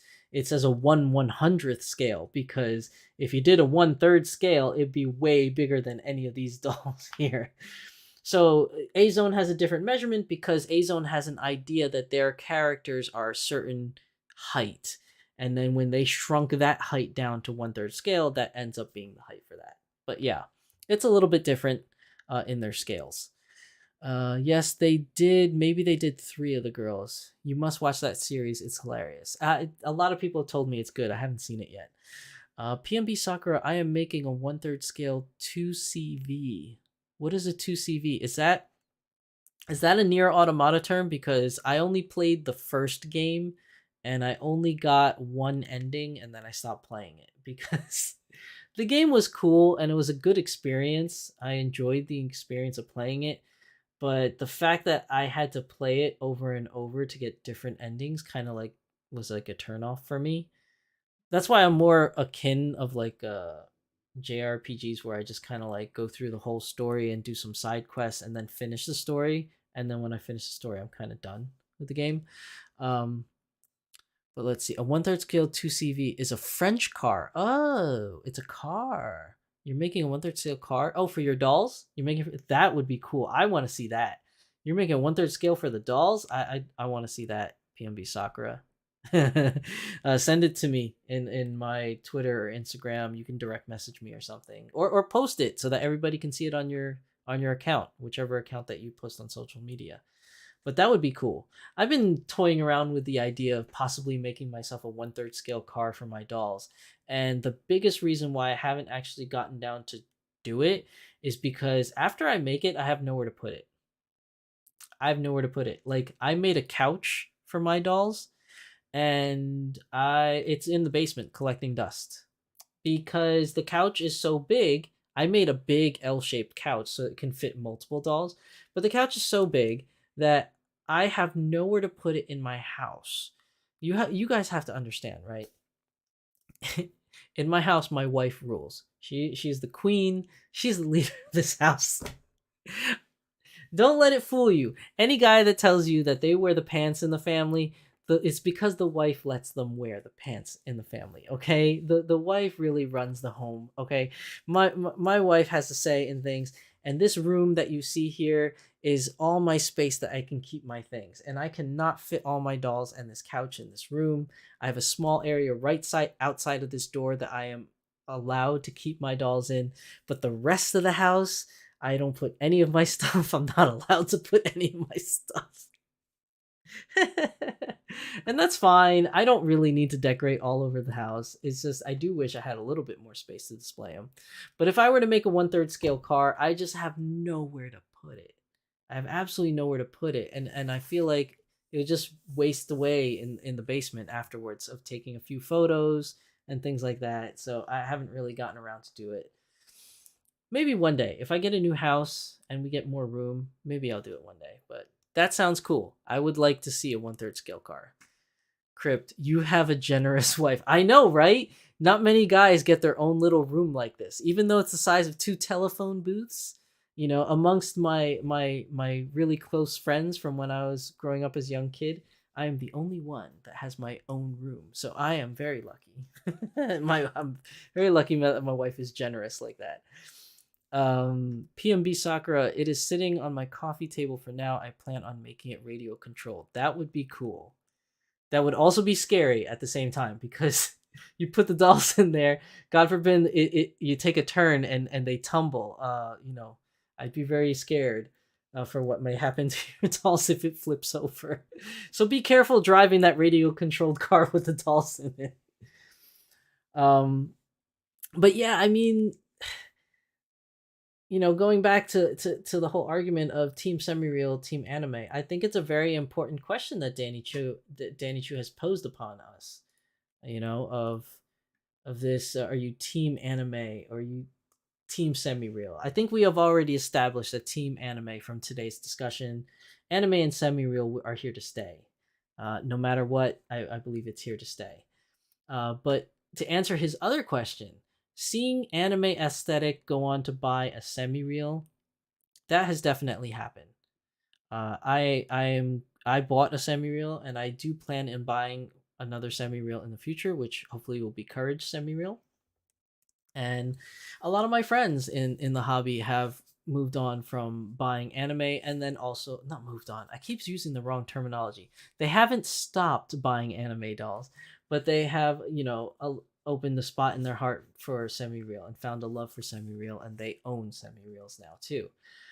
But the bigger question is, Danny Chu says, but I have yet to see folks going the other way, or am I not looking hard enough? Well, we know that Liz Marie, right, in chat, Liz Marie started with semi-real, and now she has bought anime style.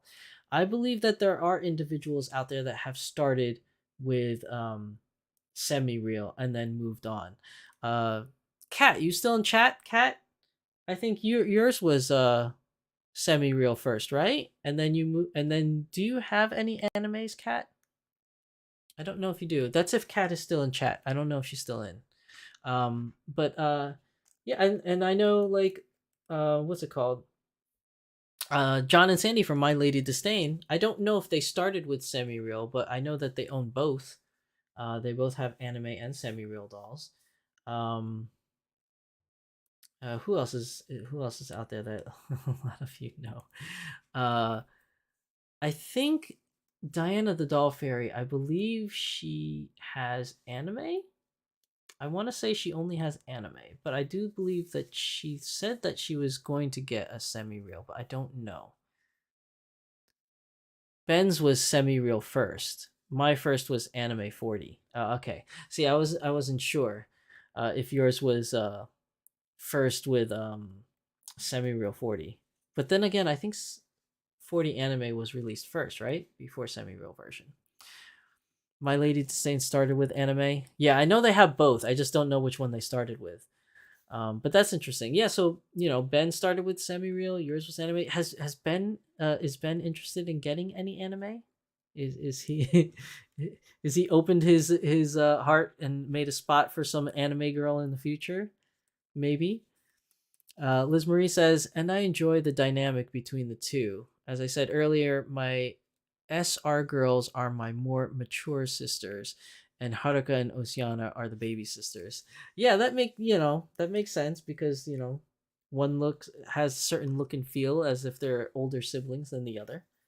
But yeah, I think that there are collectors out there, and maybe Danny Chu has I don't know if he's missed it per se, but he says, am I not looking hard enough? I think if he really looks into his what would you call it? What do you call it? Like his sales books. If he looks in his sales books, and I know he probably doesn't have time, but he can ask one of his staff members, right? One of his staff members could probably look at the sales and look at the customer names and see, who purchased a semi-reel, and then see if they have any purchases of anime later on down the line. I'm pretty sure he could probably delegate that to someone on his team to look.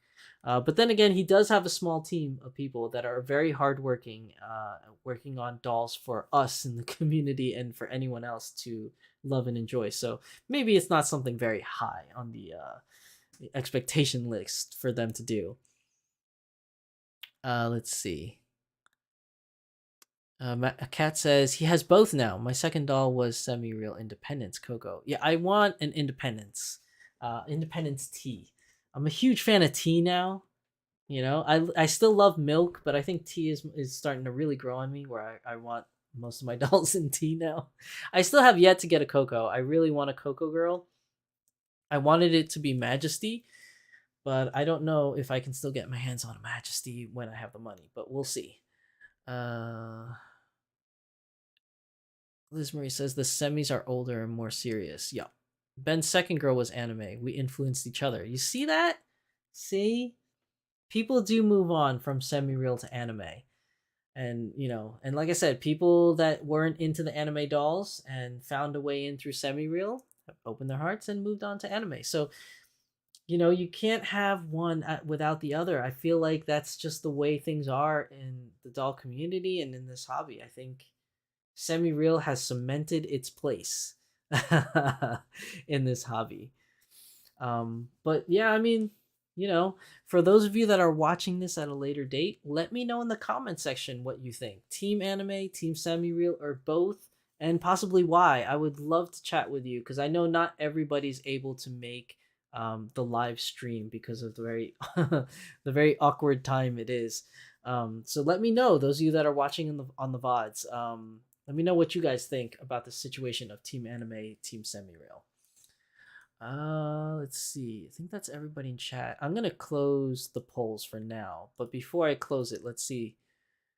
We have 20%. It has changed. We have 20% for anime, 40% for semi-real, and then 40% for both.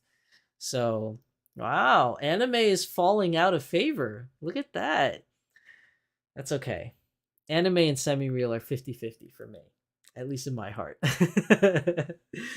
But I'm not totally surprised by these numbers in this very small poll because we only have 10 votes. But I'm really not surprised that would be the outlook for the community in general, that there may be more semi-real lovers than there are anime lovers, and that the both category would end up being fairly high in itself as well. Because the hobby, like I said, it's evolving, it's growing, the community is growing. And what I mean by the community is growing is that the different individuals getting into this hobby is just coming from different walks of life. In the very early beginning, you could argue that the only ones that were in this hobby were either existing doll collectors from resin or anime fans. That's really it. Like, I firmly believe that at the very beginning of its hobby, the core people were anime fans or people coming over from resin, original doll collectors. And I do believe that it wasn't until the existence of semi-real and Volks doing their own version of semi-real that it opened the gates for many other individuals that aren't interested in anime into this hobby, and then maybe migrate over to the anime side. So you have a lot of different people from walks of life all throughout the world, all different hobby backgrounds, getting into this community and starting to contribute in this community. And when I say contribute, just showing the love, showing pictures, commenting on other people's pictures, creating costumes, accessories, clothing, doing YouTube. Like, this community, like I said, is a niche within a niche within a niche, but that niche is growing. And you could say that the growth is for the worse or for the better, but I think it's for the better. The more people we get into this hobby, I think the better. And that is why I do what I do with my channel and what I do. And it's why I do what I do when traveling to other conventions and hosting panels about these dolls. I want to get more people into this hobby. I want more people to understand the love that I have come to know with these dolls and the love I have for this community as a whole. I've said it many times before on my channel. I've been a part of many different hobbies, many different hobby communities, and they all have their own place and they're all great people. And you run into a couple bad apples once in a while, but I do have to say that the doll community is one that I have embraced. It is a community that has accepted me. You know, I've I've never really met anyone purely mean in this hobby. maybe we have differences of opinions and we like to debate those opinions. But for the most part, everyone is very welcoming and very open, and I love every one of you. This community has given back to me so much that I just want to keep giving more for it. And, that's what I do. And I love doing it. Um, but I think this question imposed upon us, Team Anime, Team Semi Real. Danny, your answer is that we love them both. We love them both, Danny. Keep doing what you're doing.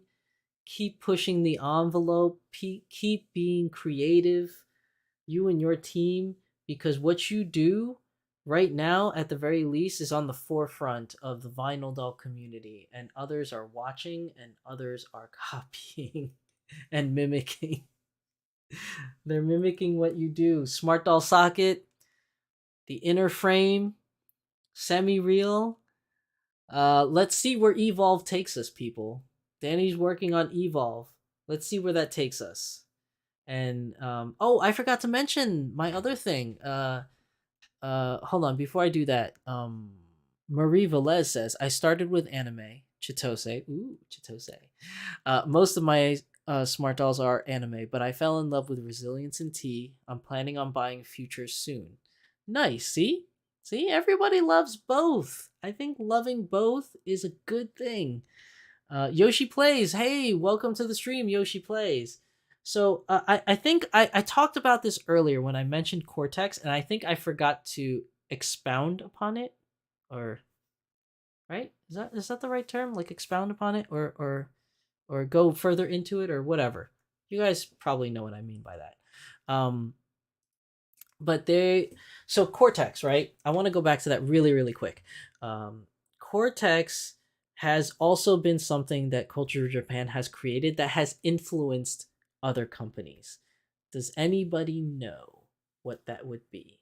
Because there is a product out there that I believe was influenced by Cortex. Because you got to remember too, is that Danny Choo created, his own doll company, Smart Doll.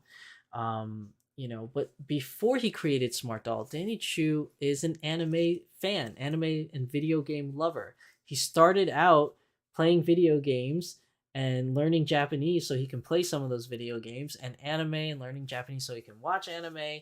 Then he moved to Japan and he created his own TV show, and he's a guest and an MC in different conventions. Everything about him is video games and anime, at least from the past, and still is. You still see him watching anime. He'll post about it. He'll post about video games he plays. So it's no surprise that those within the anime industry know him and, like follow what he does. And what I mean by follow is just like all of us. They probably hit the follow button and see all the updates that he posts. So when Cortex came out, and correct me if I'm wrong, chat, or correct me, anybody watching on the VODs.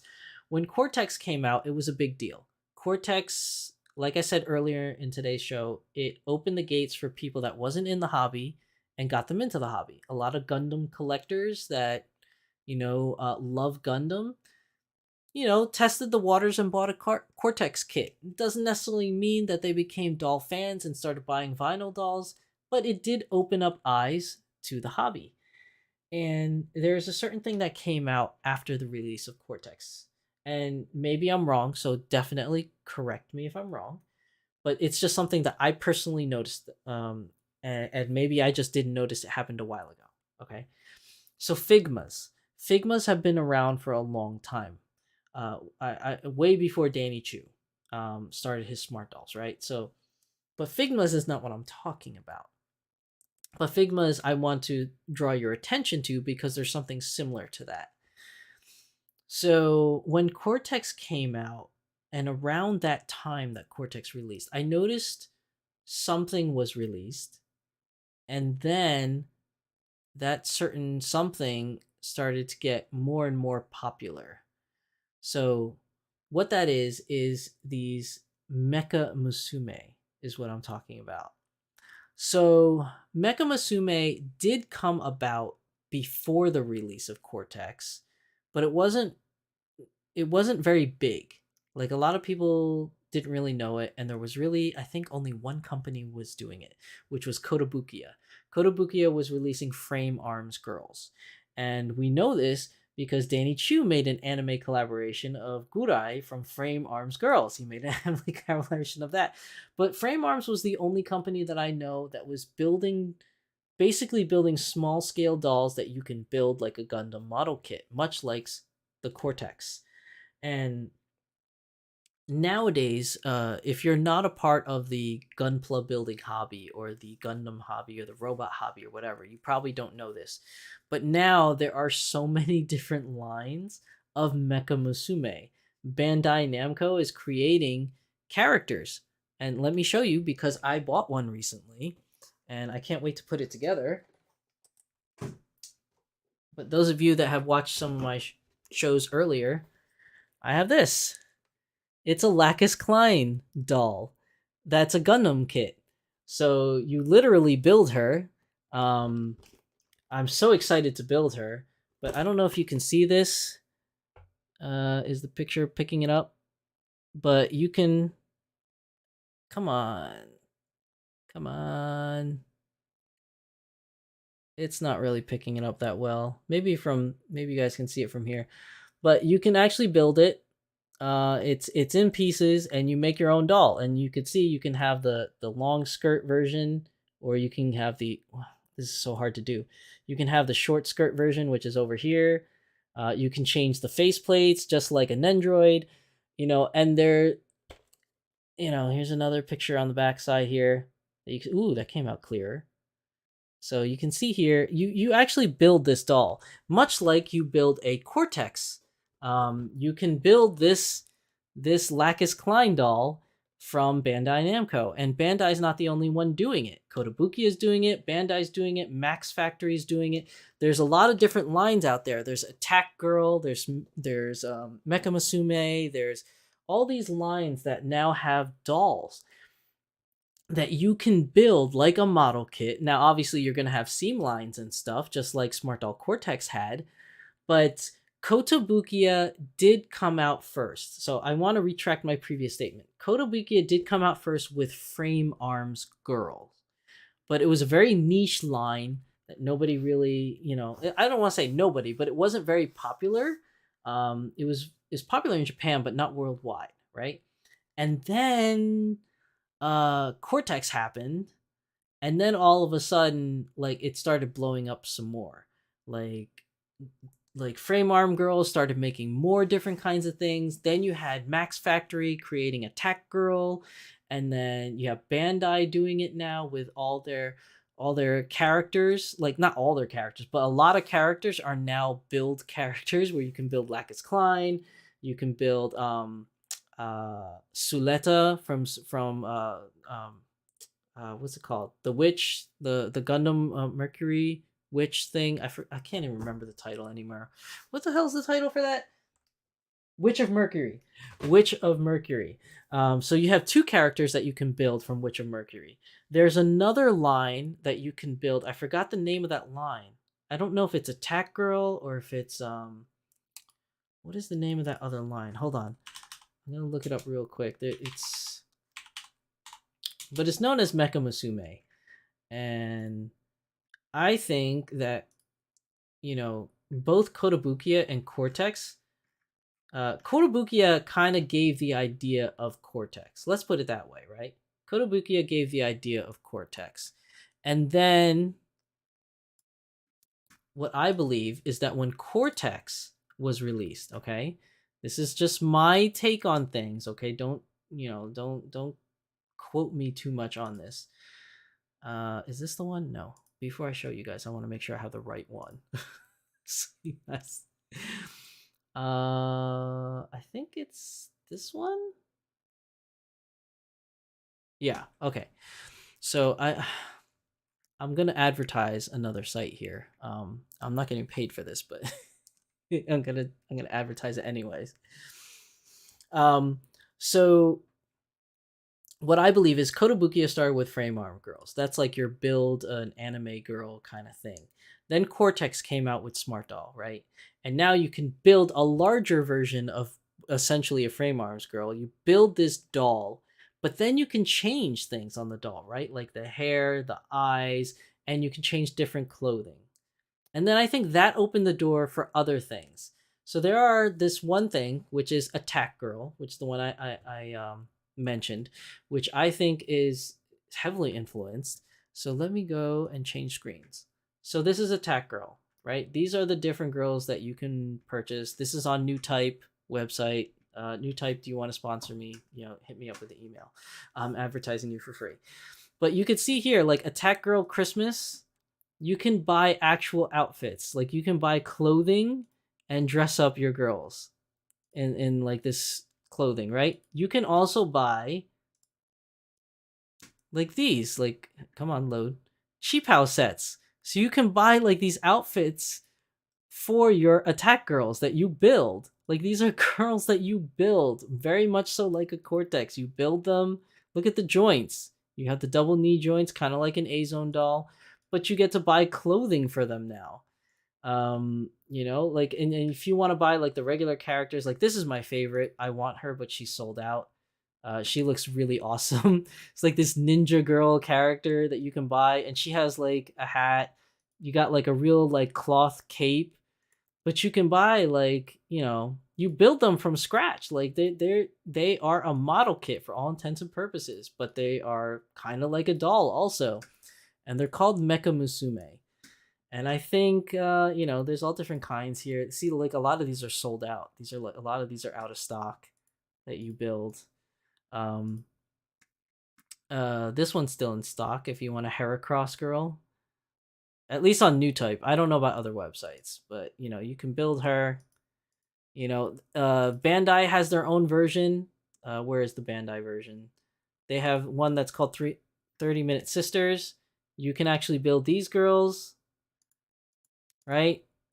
You can change their eyes, you can change their hair, very much like a Cortex. And then you can change like colored outfits and things like that. Look at this. You can buy outfits to change so that they look different. Like, I think Cortex, when that was released, has influenced these companies that already make plastic model kits. And they said, look, there's this company called Smart Doll, right? Crossframe Girl. Look at what is Crossframe Girl? Oh, look, they have a Wonder Woman that you build. So, what else is on here? Oh, Megami Device is a cool one. I like Megami Device. So like these girls, you build these girls. Megami Device. My favorite one is this one. Of course, all my favorite ones are sold out. That comes with a shield and this gigantic lance. This is cool. I really like this one. I've always wanted to build these. But it wasn't until Kotobukiya releasing Frame Arms Girls, right? Kotobukiya releasing Frame Arms Girls, and then Cortex being released, showing what you could do with these plastic model kits. You can buy a Cortex and dress them up with clothing and change their clothing, change their eyes, change their hairs. And then all of a sudden, after Cortex, all of a sudden this huge boom in Mecha Musume. It's huge now. There's like all these different companies that are on the bandwagon creating these anime girls that you can build as a model kit and releasing clothing for them that they can wear. So I personally feel that Cortex had a hand in that. Culture Japan and Smart Doll has opened another door and another avenue for different people and paving the way of creativity. Am I being paid by Danny Choo to say this? No. Does it sound like I am? Maybe. I guess you could say maybe it sounds like I am. Am I fanboying over Culture Japan and Smart Doll? Absolutely. I'm a huge fan of Smart Doll, as most of you know, but I'm an equal opportunity lover because I love Dolphy Dream as well. I've come to love A-Zones. I love A-Zones now. So it's not like I like Smart Doll more than any other brand. I just recognize and acknowledge the creativity and the forefront that Culture Japan and Danny Choo has done for this community and influenced this community and influenced other communities in doing so with their creativity. So big ups to Danny Choo and his team. If anyone from Danny Choo and his team is watching, or Danny Choo himself is watching, look, you've done it, man. You guys are the it thing right now. Other companies are watching you and following your footsteps. So whatever the next big thing, whether it's this evolve with the haptic feedback, who knows? If that takes off and that's awesome, we might see it in a Dolphin Tree. We might see it in an A zone. Um, and like I said earlier, we haven't seen much changes in those companies. If anything, those companies have been kind of following suit with whatever Smart Doll has been making that's been catching on. And I think it's awesome. I just think it's awesome. Hey, David Keynes, welcome to the stream. Cortex was a huge failure, and you're giving Danny Choo too much credit. Am I? Maybe. I'm not gonna argue with you. If you think that it's a failure and I'm giving too much credit, that's fine. I don't mind that opinion, because in all essence, it was a failure. Um, well, I shouldn't say in all essence, but the end result it was is that it was a failure. Because why is it a failure? Because he doesn't make it anymore. He doesn't offer it on his website. It's not for sale anymore. Everything that he had left of the stock, he sold off in chaos kits. I believe he also sold off some of the molds, right? Like some of the molds he sold off in like his prototype garage or whatever. So the end result was it's a failure, but I think it had what he has done creatively has influenced the market in different ways. Um, did it fail for Smart Doll? Did it make him a lot of money? Did it make sales better? Probably not.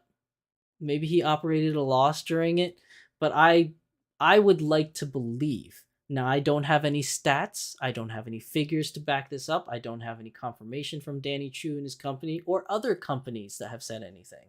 This is just my personal opinion of what I have observed. I think his creativity with Cortex has definitely opened some doors, and has influenced individuals in certain aspects.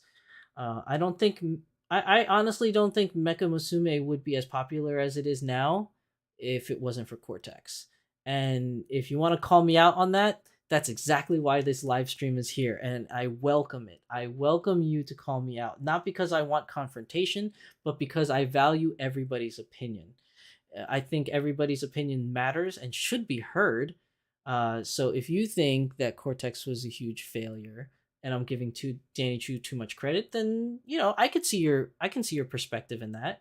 Partly because I'm fanboying, and that's totally fine. I can admit that. But partly because I didn't see an emergence of this until later on. Um, I firmly believe that even though frame arm girls existed and there was a niche and there was a want for frame arms girls, I don't think it was until Cortex came around where individuals in the Gunpla hobby took a look at that, and maybe they didn't buy it and maybe they did. I know certain individuals did try out a Cortex, and whether they liked it or they didn't like it, I don't know.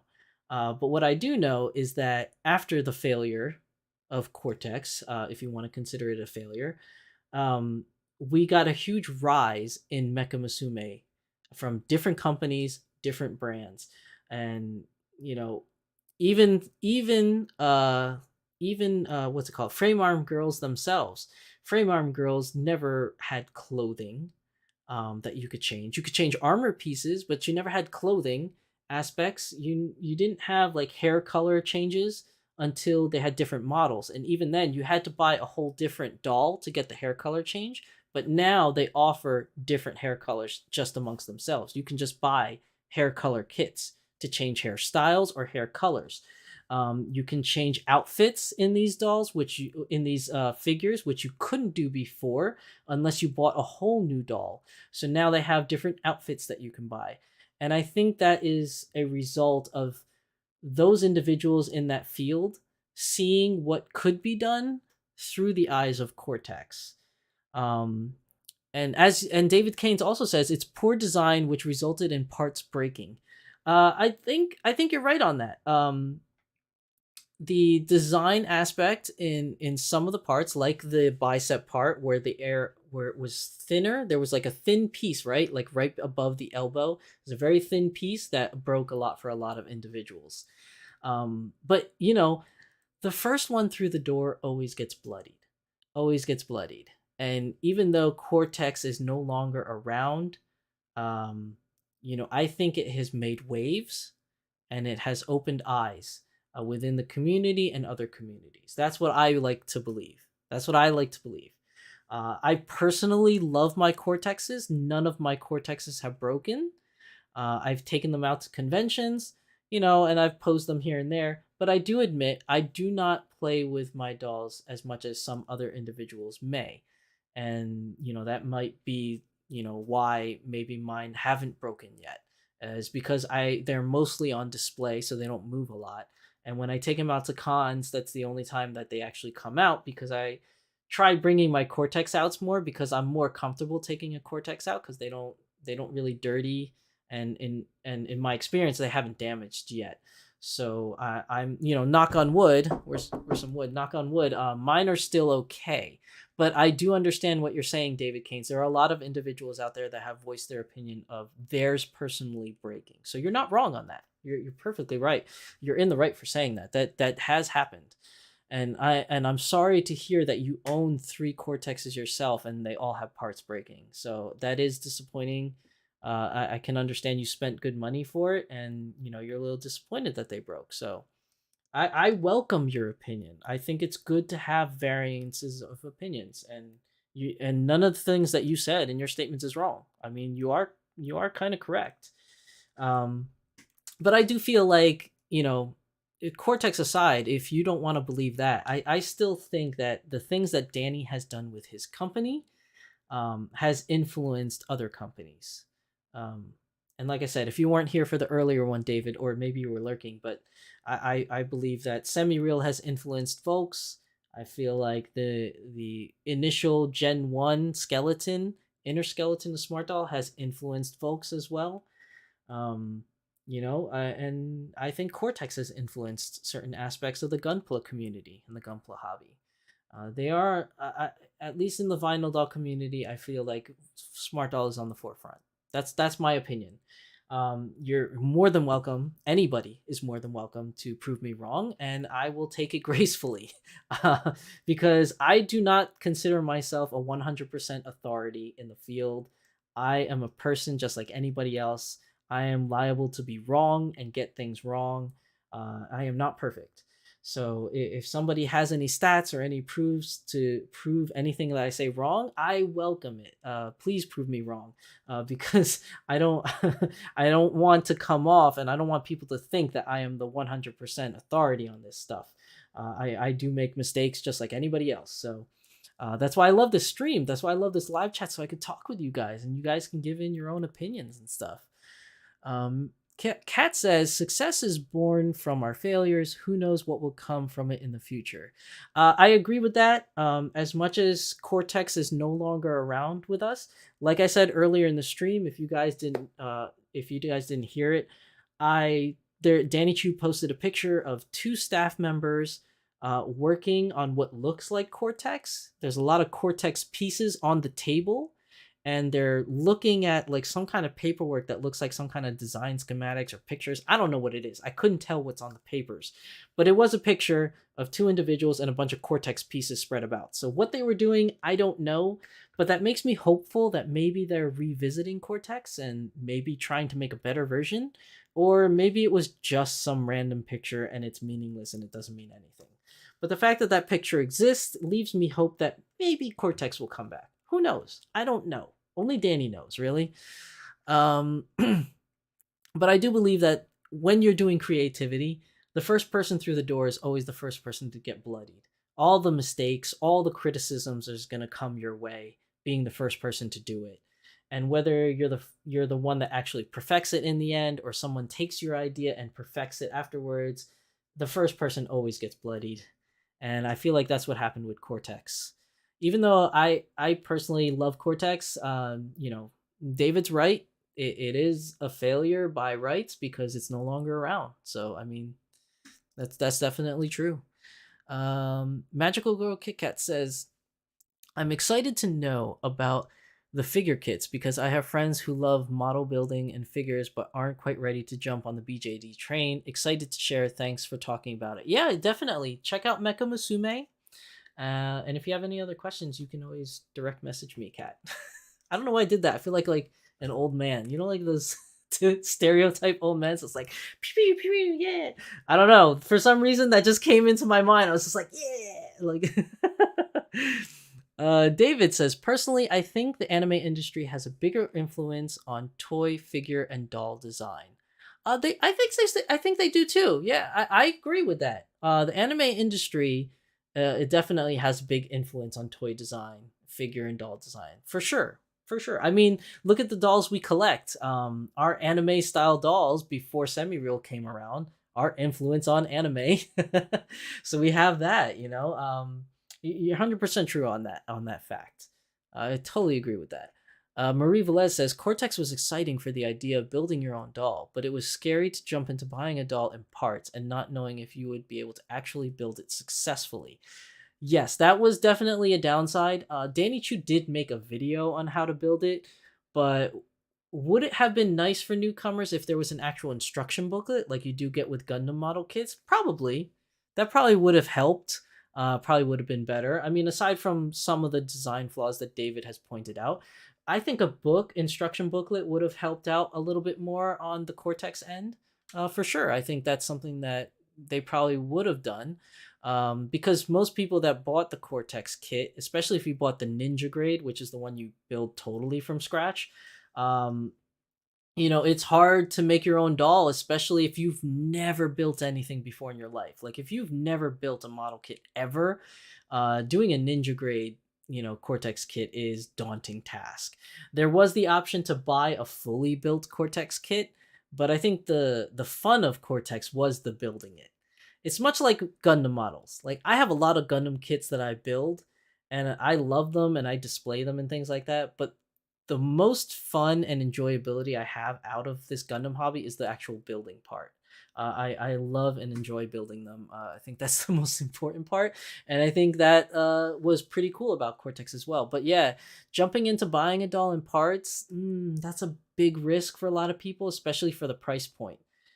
Because I think the Ninja grade kit was sold for 285 at the time or 250 something like that. And if you know anything about model kits in the model world, 250 to 285, that's like top of the line model kits, like at least from Bandai. Like if you're getting a perfect grade model from Bandai, that's like the price.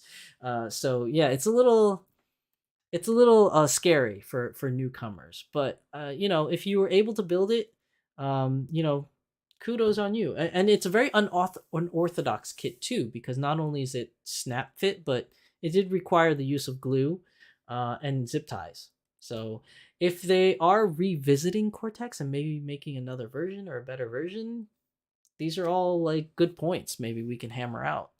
And if somebody from Danny Choo's staff is listening, some ideas. Uh, the sub 5 man, welcome to the stream. Where do you suggest someone who is new to dolls start? Uh, hmm, that's a good question. I think it's a hard question to ask because I think you can really start with any doll. Start with a doll that you personally like. If you're into anime, see if you can find a company that makes an anime character that you like, and maybe that'll be the first one to go to. But if you're looking for ease of purchase, like the least amount of hoops to jump through, uh, you could go with Smart Doll. It's very easy to purchase a doll. I mean, you just go straight on their website, you pick a doll that you like, and it comes to your house within, a matter of time, whatever that matter of time will be. I think it's very easy to purchase from them. Volks, if you want to purchase from Volks, it can be easy. If you want a standard model doll, they're usually available from Volks International or Volks USA almost all the time. If they do run out of stock, they always replenish stock of the standard models. But if you're looking for an anime character from Volks, that is a little bit harder to get, especially if you're buying it directly from Volks, because you're either waging into a click war or you're doing a pre-order project where you're guaranteed to get the doll, but you have to wait an entire year. So that is a little off-putting for new people. A Zone may be a little bit easier for you to get into, especially if you're into anime collectibles, because you can go to websites like Ami Ami Japan, Hobby Link Japan, 1999.co.jp. You can go to any of those type of websites, and A Zone products are sold on those websites. So you can buy A Zone dolls there as well. So the opportunity to buy dolls are out there. I think it's just fairly easier for a newbie to buy A Zone and Smart Doll, whereas Volks may be a little bit more challenging for Click Wars and stuff like that. But in all honesty, if you really find a doll that you like, look for it first. Like if you're just Google it. Like even if you don't know a company that makes it, try Googling the name of the character. Like if you want, I don't know, uh, we already know that Saber exists, but if you wanted a Saber doll, but you didn't know the hobby exists, what if you type Saber doll and see what Google spits out? You might find a company that actually makes the doll of that character that you like. But if you're just going purely for ease of purchase, I think Smart Doll is probably the easiest to purchase wise. You just literally go on their website, pick a doll, add to cart, boom, you're done. But if you want an anime collaborated doll, anime collaborations are hard no matter where you go. For Smart Doll, it's always a click war. For Volks and anime characters, always a click war or pre-order project that you have to wait a year for. A Zone, their anime dolls, they do have them, but there's not as many. And most of those dolls you can pre-order easily from Ami Ami or Hobby Link Japan. Most of them, especially the anime collaborated ones. But that's my take on things. PMB Sakura says it's past midnight here, so I am calling a night. We'll watch the rest in the AM. Have a good one. Take care, PMB Sakura. I know you posted that like earlier, so I probably missed you. You probably logged out by now. David Kane, sure, I can see the Smart Doll has influenced Volks. Volks now makes more tan dolls and boy dolls since Smart Doll has shown there is a market for them. That's true. Absolutely true. I think, that's definitely a point to definitely hone in on that. Let's see. Kat says, haha, you're just being the professional person that you are. I'm not professional. It's just maybe I come off that way, but I legitimately love all three companies. I have a love for all three companies. I have a love for what they do and what they make. I really think that, everything that they do, like I just love it. Like I don't know, like something about this hobby just jives with me. You know what I mean? Like I just feel it. I don't know how to explain it.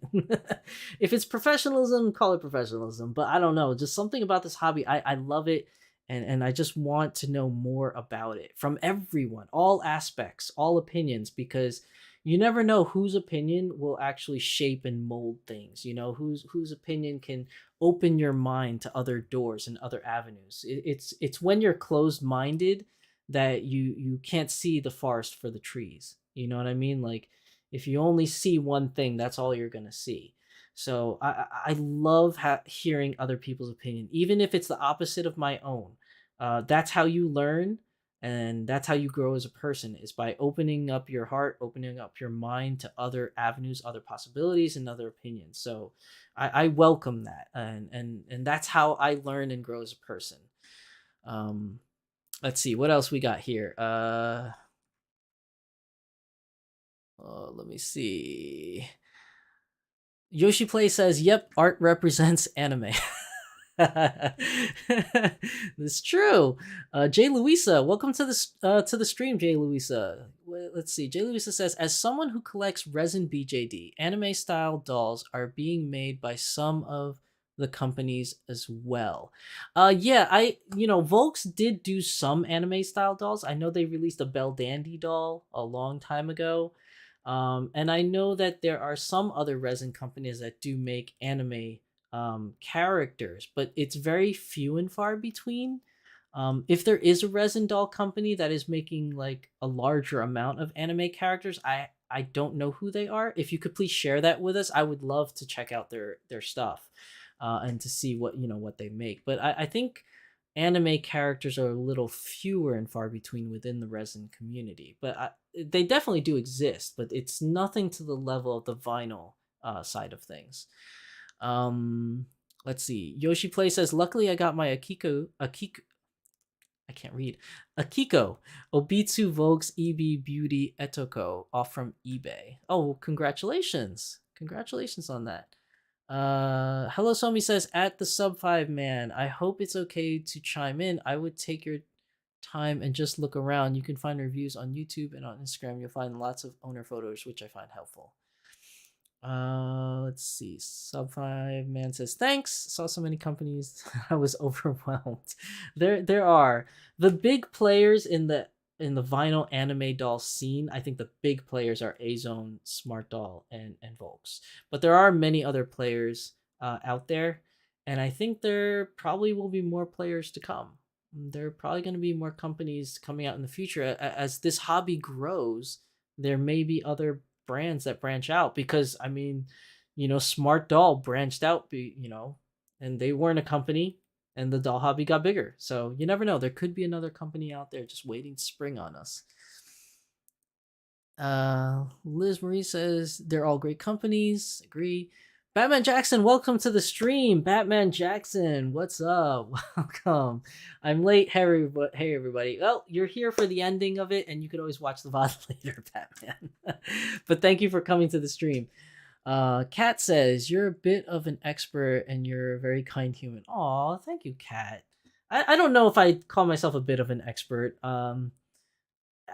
I definitely spent a lot of my earlier years on YouTube talking about dolls, heavily researching Volks, heavily researching Smart Doll, and researching just dolls in general, like other vinyl companies and other resin companies, just to get an idea and understanding of where things are going and in a direction of where things are going. I can definitely attest that I did a lot of research in the beginning. Um, but nowadays, I don't do as much research as I used to. But I still do my due diligence and try to look up as much as I can, at least, for Smart Doll and Dolphy Dream and A-Zone nowadays.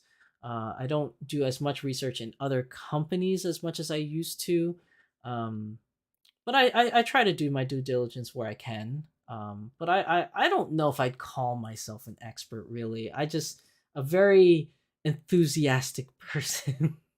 Maybe I would say that. Batman Jackson, happy Rin Len pre-order day. That's right.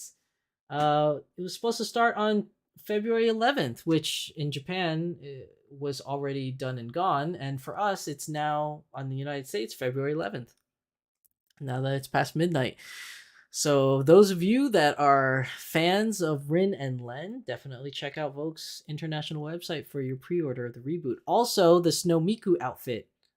Check out the Vogue's international website for the new 2023 outfit. Thank you for the reminder, Batman Jackson. That is today, in fact. That's probably why when I went on the Vogue's website to go look up the older dolls, it crashed on me. Probably because of that. David Kane says, Dollbot is a new doll company to keep an eye on. I have two myself. They're about the same size of Mini Dolphy Dream. I think somebody mentioned that to me before, David. Thank you for bringing that up. I do remember somebody mentioned Dollbot to me. I don't know if it was you or if it was somebody else, but somebody did mention that. Let me check out their site. Yes. Somebody told me about this. I don't remember who it was. But let me share with you guys. Thank you, David, for bringing it to everybody's attention. I will share it with the stream. Hold on one second. I gotta move some windows around again so I could share this. Let's see. Here we go. This is Dollbot. Let's talk about Dollbot. Look at these characters.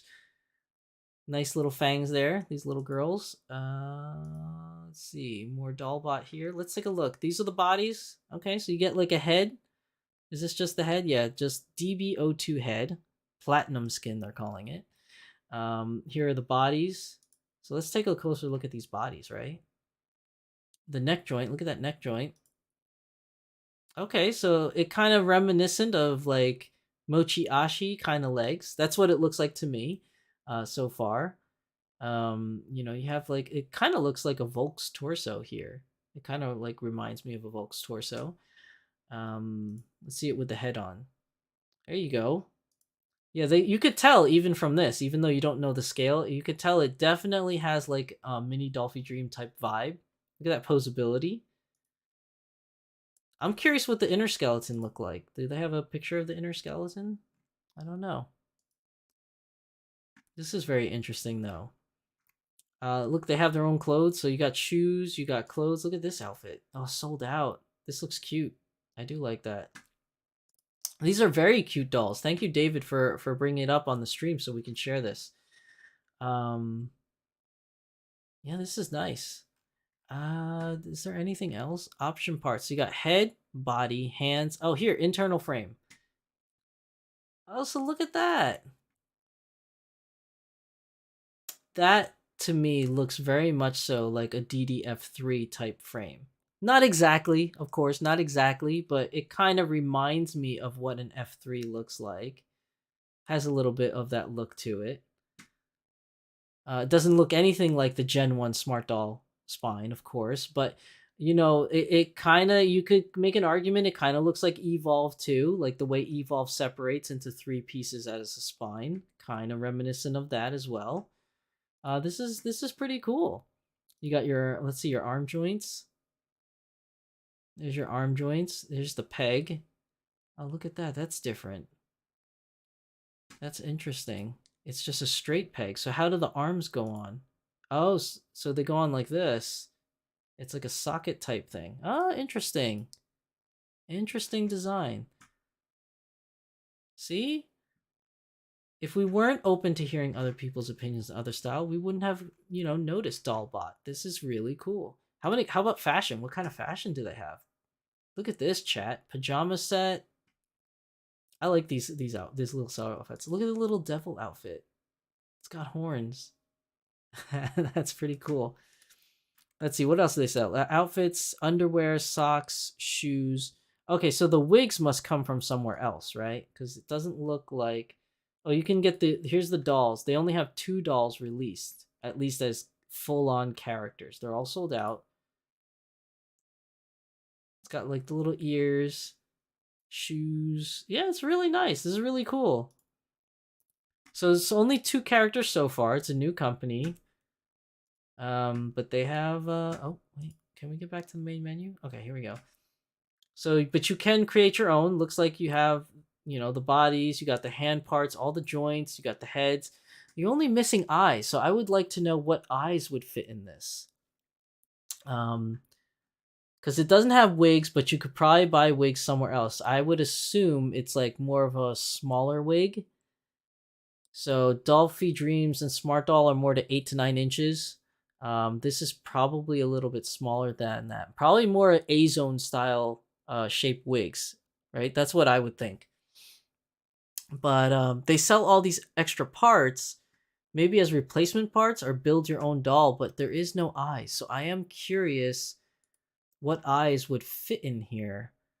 Maybe 20 millimeter? Let's see, is it listed here? The only set contains in this product. It doesn't mention in there what size eyes, but I would say 20 millimeters or smaller. Definitely.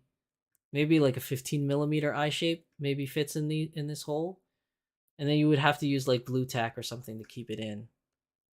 Smart doll wigs fit. Oh, okay. I guess the head is a little bit bigger. I just saw it like from these pictures. It looks like the head is smaller, but if smart doll wigs fit, that would be cool. Cat says, "Don't tempt me. I want to customize one. Do it, Cat." I'm such a bad influence. Do it. No, no, but this is really cool. This is really cool. See, this is what I'm talking about. You never know when a new doll company will come out and release something, and this is really really cool. Now, I don't know if it says anywhere here if it's plastic or vinyl. It looks plastic from the pictures, but I really don't know. Let's see what it says in the description. Platinum skin, black diamond skin. Oh, so that's their name. Platinum skin, black diamond. So tan is kind of like black diamond. I guess platinum skin is their flesh color skin tone, or milk or cinnamon, whatever you want to call it. Let's see. This is version 1.2. Option heads, blah blah blah. It doesn't say on the actual product page what it is.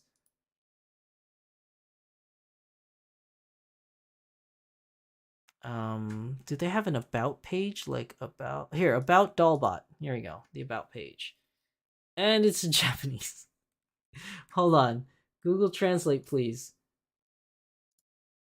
Show original. Oh, it doesn't translate? English? Oh, it doesn't translate. I have no idea what this says. Oh boy. Yeah, anybody can read Japanese? I don't know. It doesn't translate it. But yeah, I don't know. It could be vinyl, it could be plastic. I'm not really sure, but this is definitely cool. Thank you, David Keynes, for bringing up to our attention. Oh, David says soft vinyl. Okay, so soft vinyl. Cool, cool, cool. This is really cool. I would definitely be interested in purchasing one. I don't know if I would purchase these characters. They are sold out, but I don't know so much about that. This one though, with the purple eyes, guys, you know me in lavender. Purple eyes have caught my eye. I like this one. I don't know if they're selling this character or not, but I don't see it on this website. It looks like it's the same character as this, but no longer with the same hair, but the same purple eyes.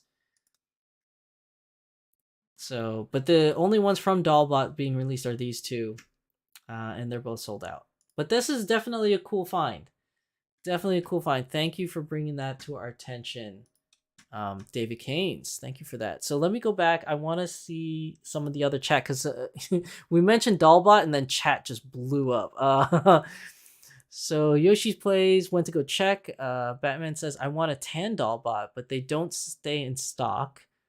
Marie Velez says, by the way, I just checked the Volks International and I landed on a page with a banner that read something like there is too many users on this site. Yeah, because of the February 11th thing. So yeah, it's probably going to crash a couple times.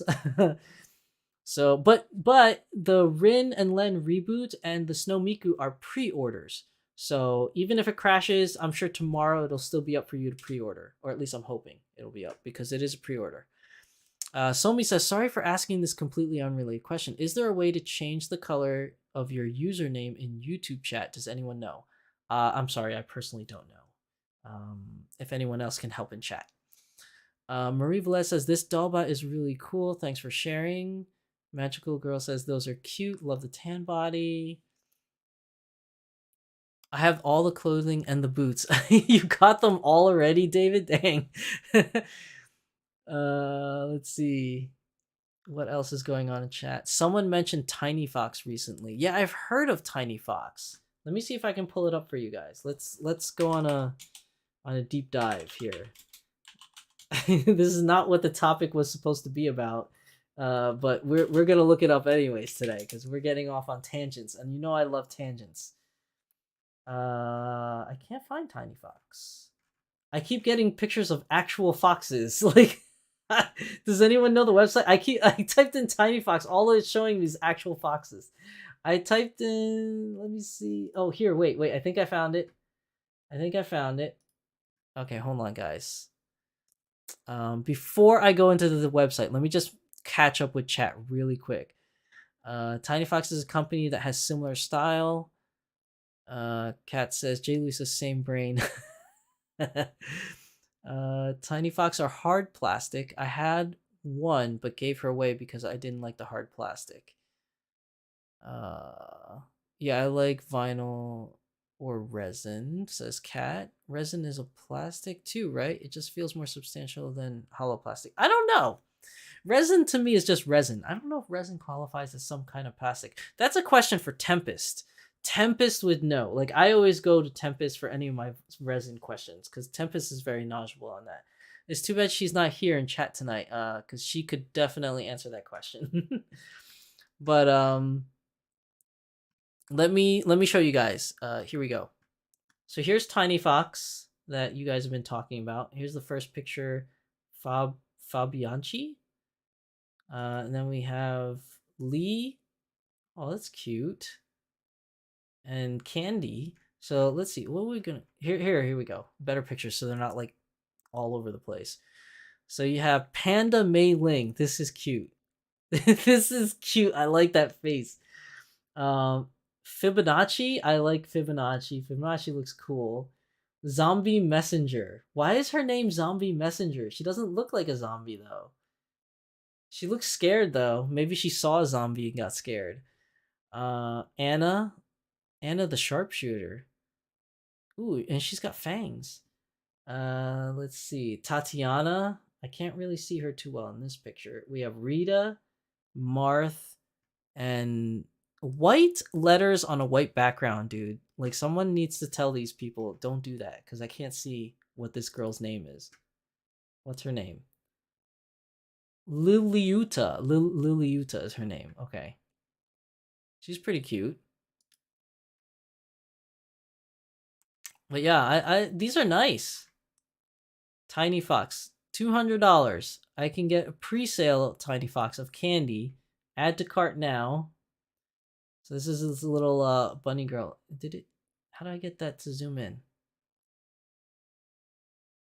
Okay, I don't know what I'm doing here. It's like I don't know what I'm doing here. Anyways, there you go. Bunny girl face. Looks like there's a head type, full set, white angel body. Shipment period 3 to 4 months. So it is a pre-sale. Tiny Fox, this one, the frog. This is also a pre-sale, $200 for pre-sale. These are cute. Are these vinyl?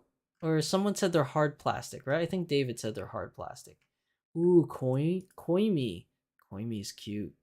Ooh. Also a pre-sale, $220. I like her face. She's cute. She looks like a Hina doll, right? Like a bigger version of a Hina doll. This is cute. I like Koimi. Carp. Very surprised look on her face. Oh, there's more. Oh my god. Naya, Kiki, and Yi. Look at all these dolls. Very cute. New arrival. What's this? Does this play a video? I don't know if this is gonna play a video. It doesn't do anything. I don't know. I don't know what that was supposed to be. But this is cool. Yeah, this is definitely cool. Do they have an about page so we can like see like where they, you know, how they made these things or what their mission statement is? I do not see. Learn more? Maybe learn more? Oh no. I don't think that's it. Oh, look, there's a body. Is that a body? Oh, anti-staining clothing. If they're plastic, why do they need anti-staining if they're plastic? But I guess if you want, that does have a bodysuit. So you can get anti-staining bodysuit. That's available for $25, which is not a bad price. A lot of the bodysuits that are anti-staining for Volks is around the same price, around like $35 roughly.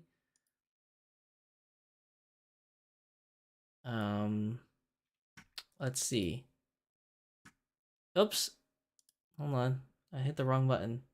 But yeah, I don't see. I'm trying to find like an about page that can, you know, give us a mission statement about the company. That's usually nice to see because I'd like to read about like, you know, their design philosophy or what they're into kind of thing. I guess this is a Korean company. Is it Korean? Oh, here, about us. Okay, here we go. Found it. Tiny Fox is a China creative girls-oriented two-dimensional doll brand established in 2019 and affiliated with Shenzhen Xiaoxiaohu Cultural Development Company Ltd. It mainly produces toys with high quality and high cost performance represented by dressing type mechanical joint dolls. Ooh, that's a new term. MJD? instead of BJD, MJD, mechanical joint dolls. Have you guys ever heard of that? I've never heard of MJD before. That's interesting. There's BJD, ABJD. I've even heard of IFD, which is internal frame dolls, but this is a first. MJD is a first for me. Its products simulate human body and can present actions easily with strong mobility. The whole collection launched officially based on two-dimensional products, has good quality and varying shapes, and can meet different aesthetic needs of players. Of players. Maybe that's a translation thing. In addition, makeup can be put on the basic models of the head and body products with changing styles coordinating to the personal preference of players and a large number of high quality creative players. They keep saying players. I'm not really sure if that's a translation thing. I think because it's not a game, right? Like these are dolls. Are attracted. Up to now, the brand has launched many original cooperative MJD models and will continue to perfect production lines of new products of different sizes and styles in the future. And besides, it will cooperate with more foreign popular IPs to provide a majority of ACG enthusiasts with more options of high quality. What is an ACG enthusiast? Does anyone know what that means? Let's see. Google ACG enthusiast. What is that? Oh, I spelled ACG enthusiast wrong. Okay. Let's see what this says. I don't even know what website I'm going to now, chat. Like this is like half dimension AGC what? Social networking app? I don't know. I don't think that's really what I was supposed to look for. Uh I don't know what ACG enthusiast is, but maybe someone in chat can let us know, or somebody in the VODs can put it in the comment section. But yeah. This is cool. Tiny Fox is cool. They are definitely cute. Like I said, I think Fibonacci is on my list to buy. I like Fibonacci. But I also really like Koimi. Koimi over here is cute. I like Koimi a lot. Those are my picks, at least for these dolls. Very, very cute. I wonder what clothes fit them. That's an interesting one too. What kind of clothes? Is there purchase notes? That doesn't give me anything. Okay. But yeah, that's cute. I like it. I'm interested. Very cute. Thank you for bringing that up in chat. Very big tangent there. We started talking about a lot of different things other than anime or semi-real in today's episode.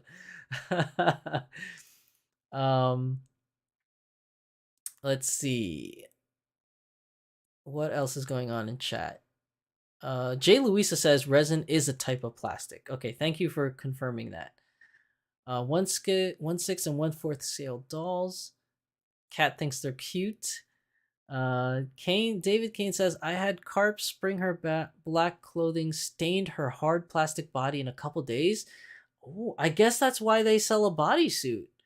I didn't think that you could stain the plastic, but I guess you can. That's why they sell the bodysuit on the website. Okay. Yoshi Play says, I've only collected 1/6, 1/9, and 1/12 scale anime figures. Well, dolls will change that once you get up to 1/3 scale. Kat says, Tiny Fox mission statement to take over the world with cuteness. Right? Right? They are very cute. They're definitely very cute. Liz Marie says, there are some Tiny Fox dolls I want. Carp Spring is the one I wanted. Oh, so Carp. Okay. Yeah, Carp was the other kimono wearing doll that was on there. Somi says, they're really cute, but dude, I barely have enough space for my smart doll stuff. LOL, I don't know where I'd put everything. Yeah, that's kind of like the same boat I'm in, is that I have so many dolls that like adding more to the collection, I don't know where to put them, which would mean I would have to start getting rid of some of the dolls I have, which I can't seem to do because I have formed a bond with all of them. So it's a very hard decision. I don't know where to put all my dolls. They are slowly taking over my very small and limited space that my wife has graciously given me, but we'll see where we go from there. David Kane says Oxy-10 treatment made the plastic body go yellow. Ooh, that's scary. Yeah, you don't want that happening. But yeah, that was a long tangent. But yeah, there's many different doll companies out there, as we have proven alone in today's episode, as we found two new doll companies that have piqued the interest of those watching. Um, I'm just very excited about this hobby and where it's going, and where it's going to be in the future. I'm very excited about all these things that are happening and all these things that I'm learning. Um, but ultimately, at the end of the day, for today's episode, at the very least, I think we've established that semi real is here to stay, and there are people that love both anime and semi real at the same time. So, Danny Chu, I think your question is answered. Anime people do like semi real, and there are semi real people that are moving over and buying some anime stuff. So, keep doing what you're doing, Danny and his team. We will always be buying, as long as you keep creating. Whether it be anime or semi-real, you have a following. Not only with enthusiasts buying your products, but other companies are watching as well. So Liz Marie says space is an issue. I'm in a studio apartment. Yeah, I can see that being an issue. David says with over $40 now, space is a bug issue. Ooh, a bug issue? Oh no. Somi says at Liz Marie, I hear you. I'm also in an apartment, small one bedroom. Batman Jackson, yippers. Yep. Yeah, space is an issue for everybody in this hobby. Space is an issue. Although maybe not for that one girl. I think I've mentioned it before in a prior Beyond the Doll episode. There is this one girl on Facebook in a lot of the groups. I don't know if she's ever watched my channel before or has been in any of my live shows, but she goes by the username on Facebook. I think it's like Katarina, Katarina Gordons or something like that. Where she literally posted pictures of her house with a whole room of dolls and then another room filled with dolls, like all different kinds of dolls. Like you could see Smart Dolls and Dolphy Dreams. I don't know if there's any other brands in there. There probably is, but there were so many. I have a feeling that she does not have a space issue. I feel like she has a house issue. Like she's got like two whole rooms dedicated to dolls. Like, oh man, if only I had that much space to put things. I'd be in trouble. I would be in trouble because then I would just buy more dolls, and then that's just a financial hazard for me. Batman Jackson says I have a whole doll room and it's still an issue. How big a room we talking, Batman? Like you can fit like, like what you would call a kid's room or like a parent's room. Like is that what kind of size? We talking like a kid's room or a parent's room? Hello, somebody says, wow. Yeah, I know. I said wow too when I saw those pictures of that girl's house. Man, she has a lot of dolls, man. Very much so. I'm jealous actually. She has so many. She has so many cool dolls. But yeah, I mean, you know, Team Anime, Team Semi Real, they're here to stay. Okay, it's just here to stay. I don't know what else to say about that. Many tangents we've gone on in today's episode. I've been talking a lot. I have not drank my tea.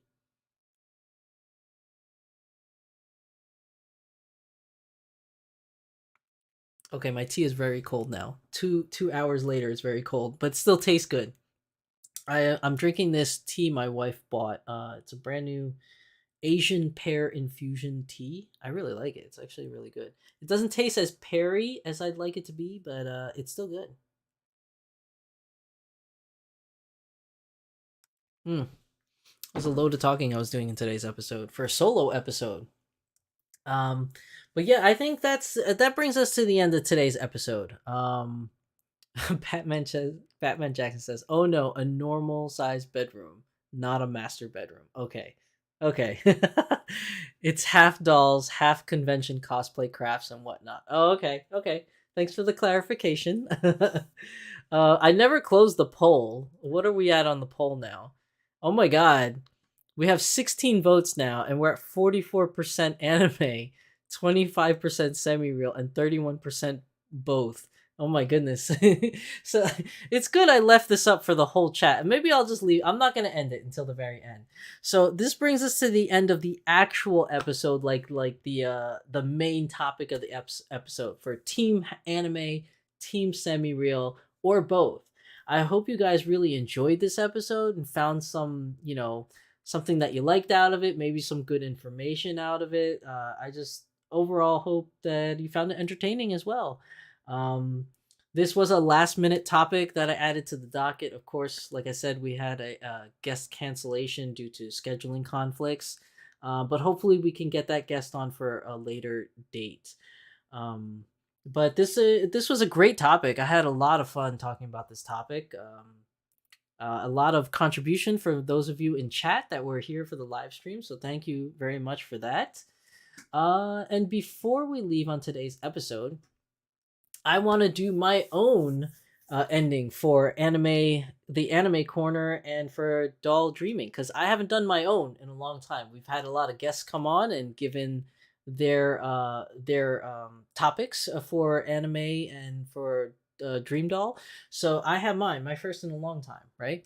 So let's get on with that and change views, right? Okay. Let's see. Oh, Somi says, is Danny still doing semi-real versions of all the anime dolls? It seems like the semi-real ones has been releasing these days are unique with no anime counterpart. No, he still is.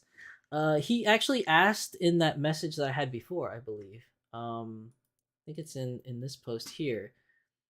Yeah, is there an anime style character that you would consider as a semi-real?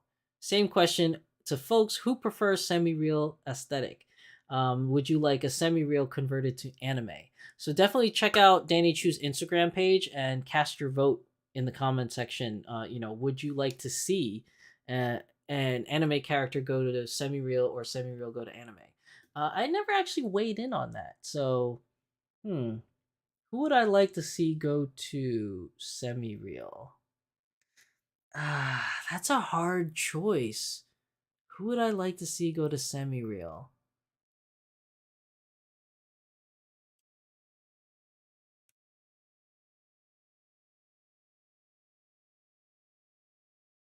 Did Kizuna get a semi-real? I know Kizuna had regular Kizuna, then you had anniversary Kizuna, right? But was there a Kizuna semi-real? I don't think so, right?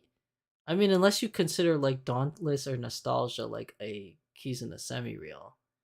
I don't know if Kizuna actually got a semi-real. But if she didn't, I would like to see what a Kizuna semi-real would look like. Although, now that I mention it, it probably would look like a Dauntless or a Nostalgia. Um, but yeah, I can't really put my finger onto it. But who would I like to see as an anime from semi-real? Ooh, that's a good one. Because Relentless and North, which I love anime North, especially in Tan. I absolutely love her. She's on my want list for the future. But for semi-real, I would say Onward. Onward is really cute. I like Onward a lot, and I'm wondering what she would look like in semi-real. Curious what she would look like in semi-real for Onward. Um, Anyone else? I think those are my choices. Kizuna in semi-real, Onward in anime. That's what I would choose. That's just my personal preference. But let's move on. So this next one is going to be Shizusan's Anime Corner. This one I wanted to talk about. It's an older anime, but I really like it. It's one of my favorites from back in the day. And when I say back in the day, I don't mean like older, like 90s, but like, mid 2000s, I would say. And that's this one, Claymore. I was a big fan of Claymore in the manga. I don't normally read manga, but when I was during my days when I lived in an apartment and I didn't have my own laundry machine, I had to go to the laundromat, and I didn't want to leave my clothes in the laundromat because I always thought somebody would steal it. So I spent a lot of my time in the laundromat reading books and manga, and one of those was Claymore. And I was so happy that Claymore got an anime adaptation. And for the most part, I loved the anime up until the end because The anime followed the manga exactly how the manga was up until the end. They changed the ending. They changed the direction of the show at the very end, at the last like 5 episodes, I want to say, is where it started changing. And that's where I started not liking the show as much. So I guess I'm not really selling this anime on you guys. But the anime is good. It follows the manga up until the very end. And if you just watch that part at least, it's really good. If you never read the manga and you're watching it just as a standalone anime and you don't know the difference of what happened, then the anime itself is really good anyways. Like if you have no knowledge of what happened in the manga and your only exposure is the anime, then you'll love the anime, right? Because it's just a whole new story for you. It's a great show, it's a great anime. But if you read the manga and you know the parts that changed, that was divergent from the anime and the manga, then it may bother you a little bit. But overall, the first 20 episodes is strictly exactly how the manga was. So if you watch that much of it, it's really really good. I absolutely love this show. It's a great show. Do watch it if you're interested in that stuff. But it is a more violent show. Um, hold on, give me a second. It is more of a violent show. So basically, it's set in a medieval-ish time frame, like that sort of time frame where there's still knights and stuff like that, and there's a lot of demons around.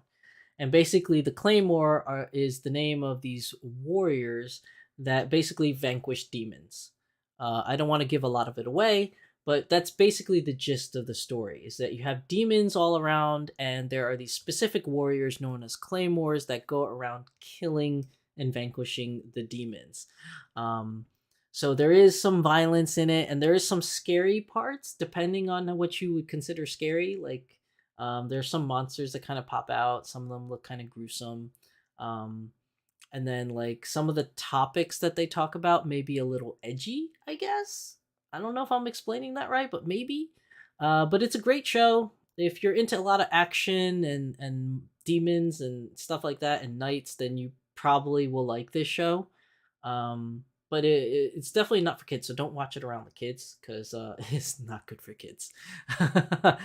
But that's my choice for anime corner. A reason why I bring it up in this today's episode is because I'm my daughter's getting into anime, so I've been introducing her into various different animes, and I'm showing her some of my favorites, and Claymore is one of them.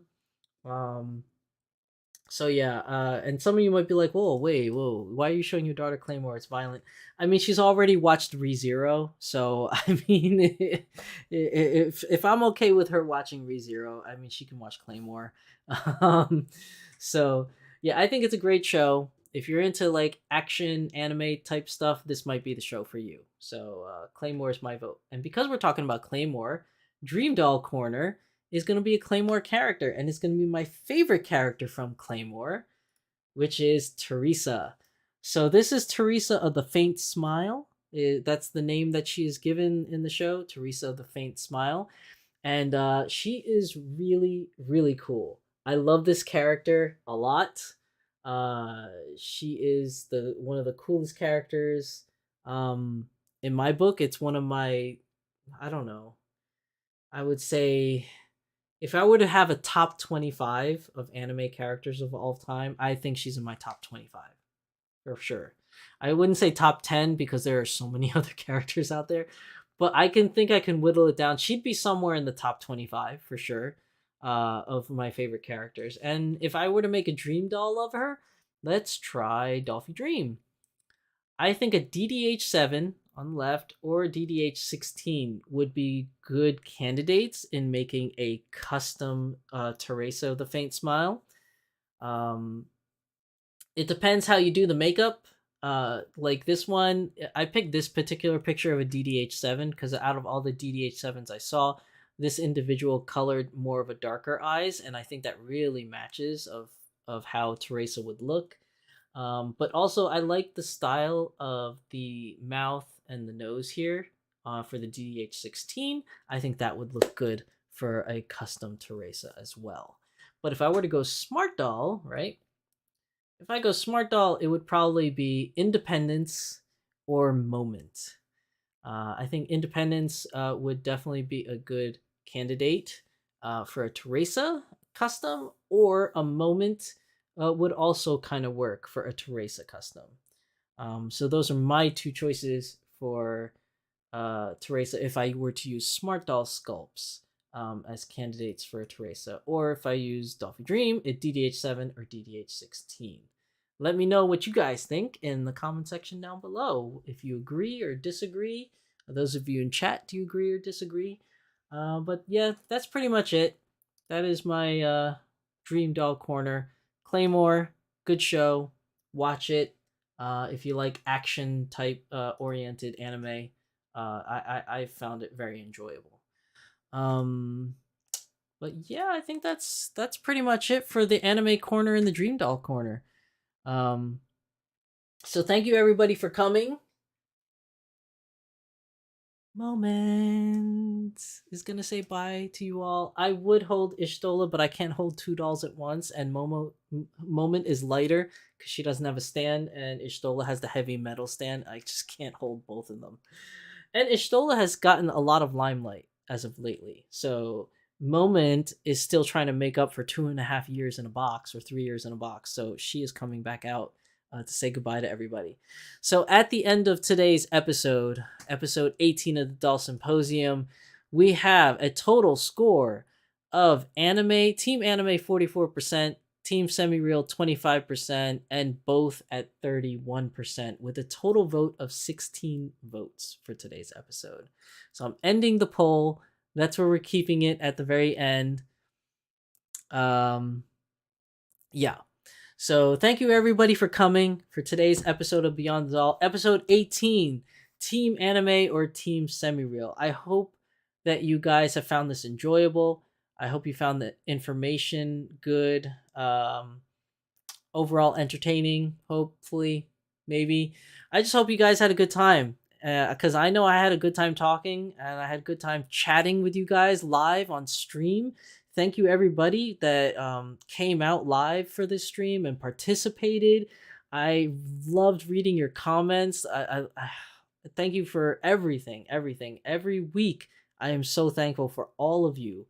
Watching my shows, and contributing in the comment section, and watching on the live streams. I couldn't be further from the truth. Like, it's so enjoyable getting to interact with all of you.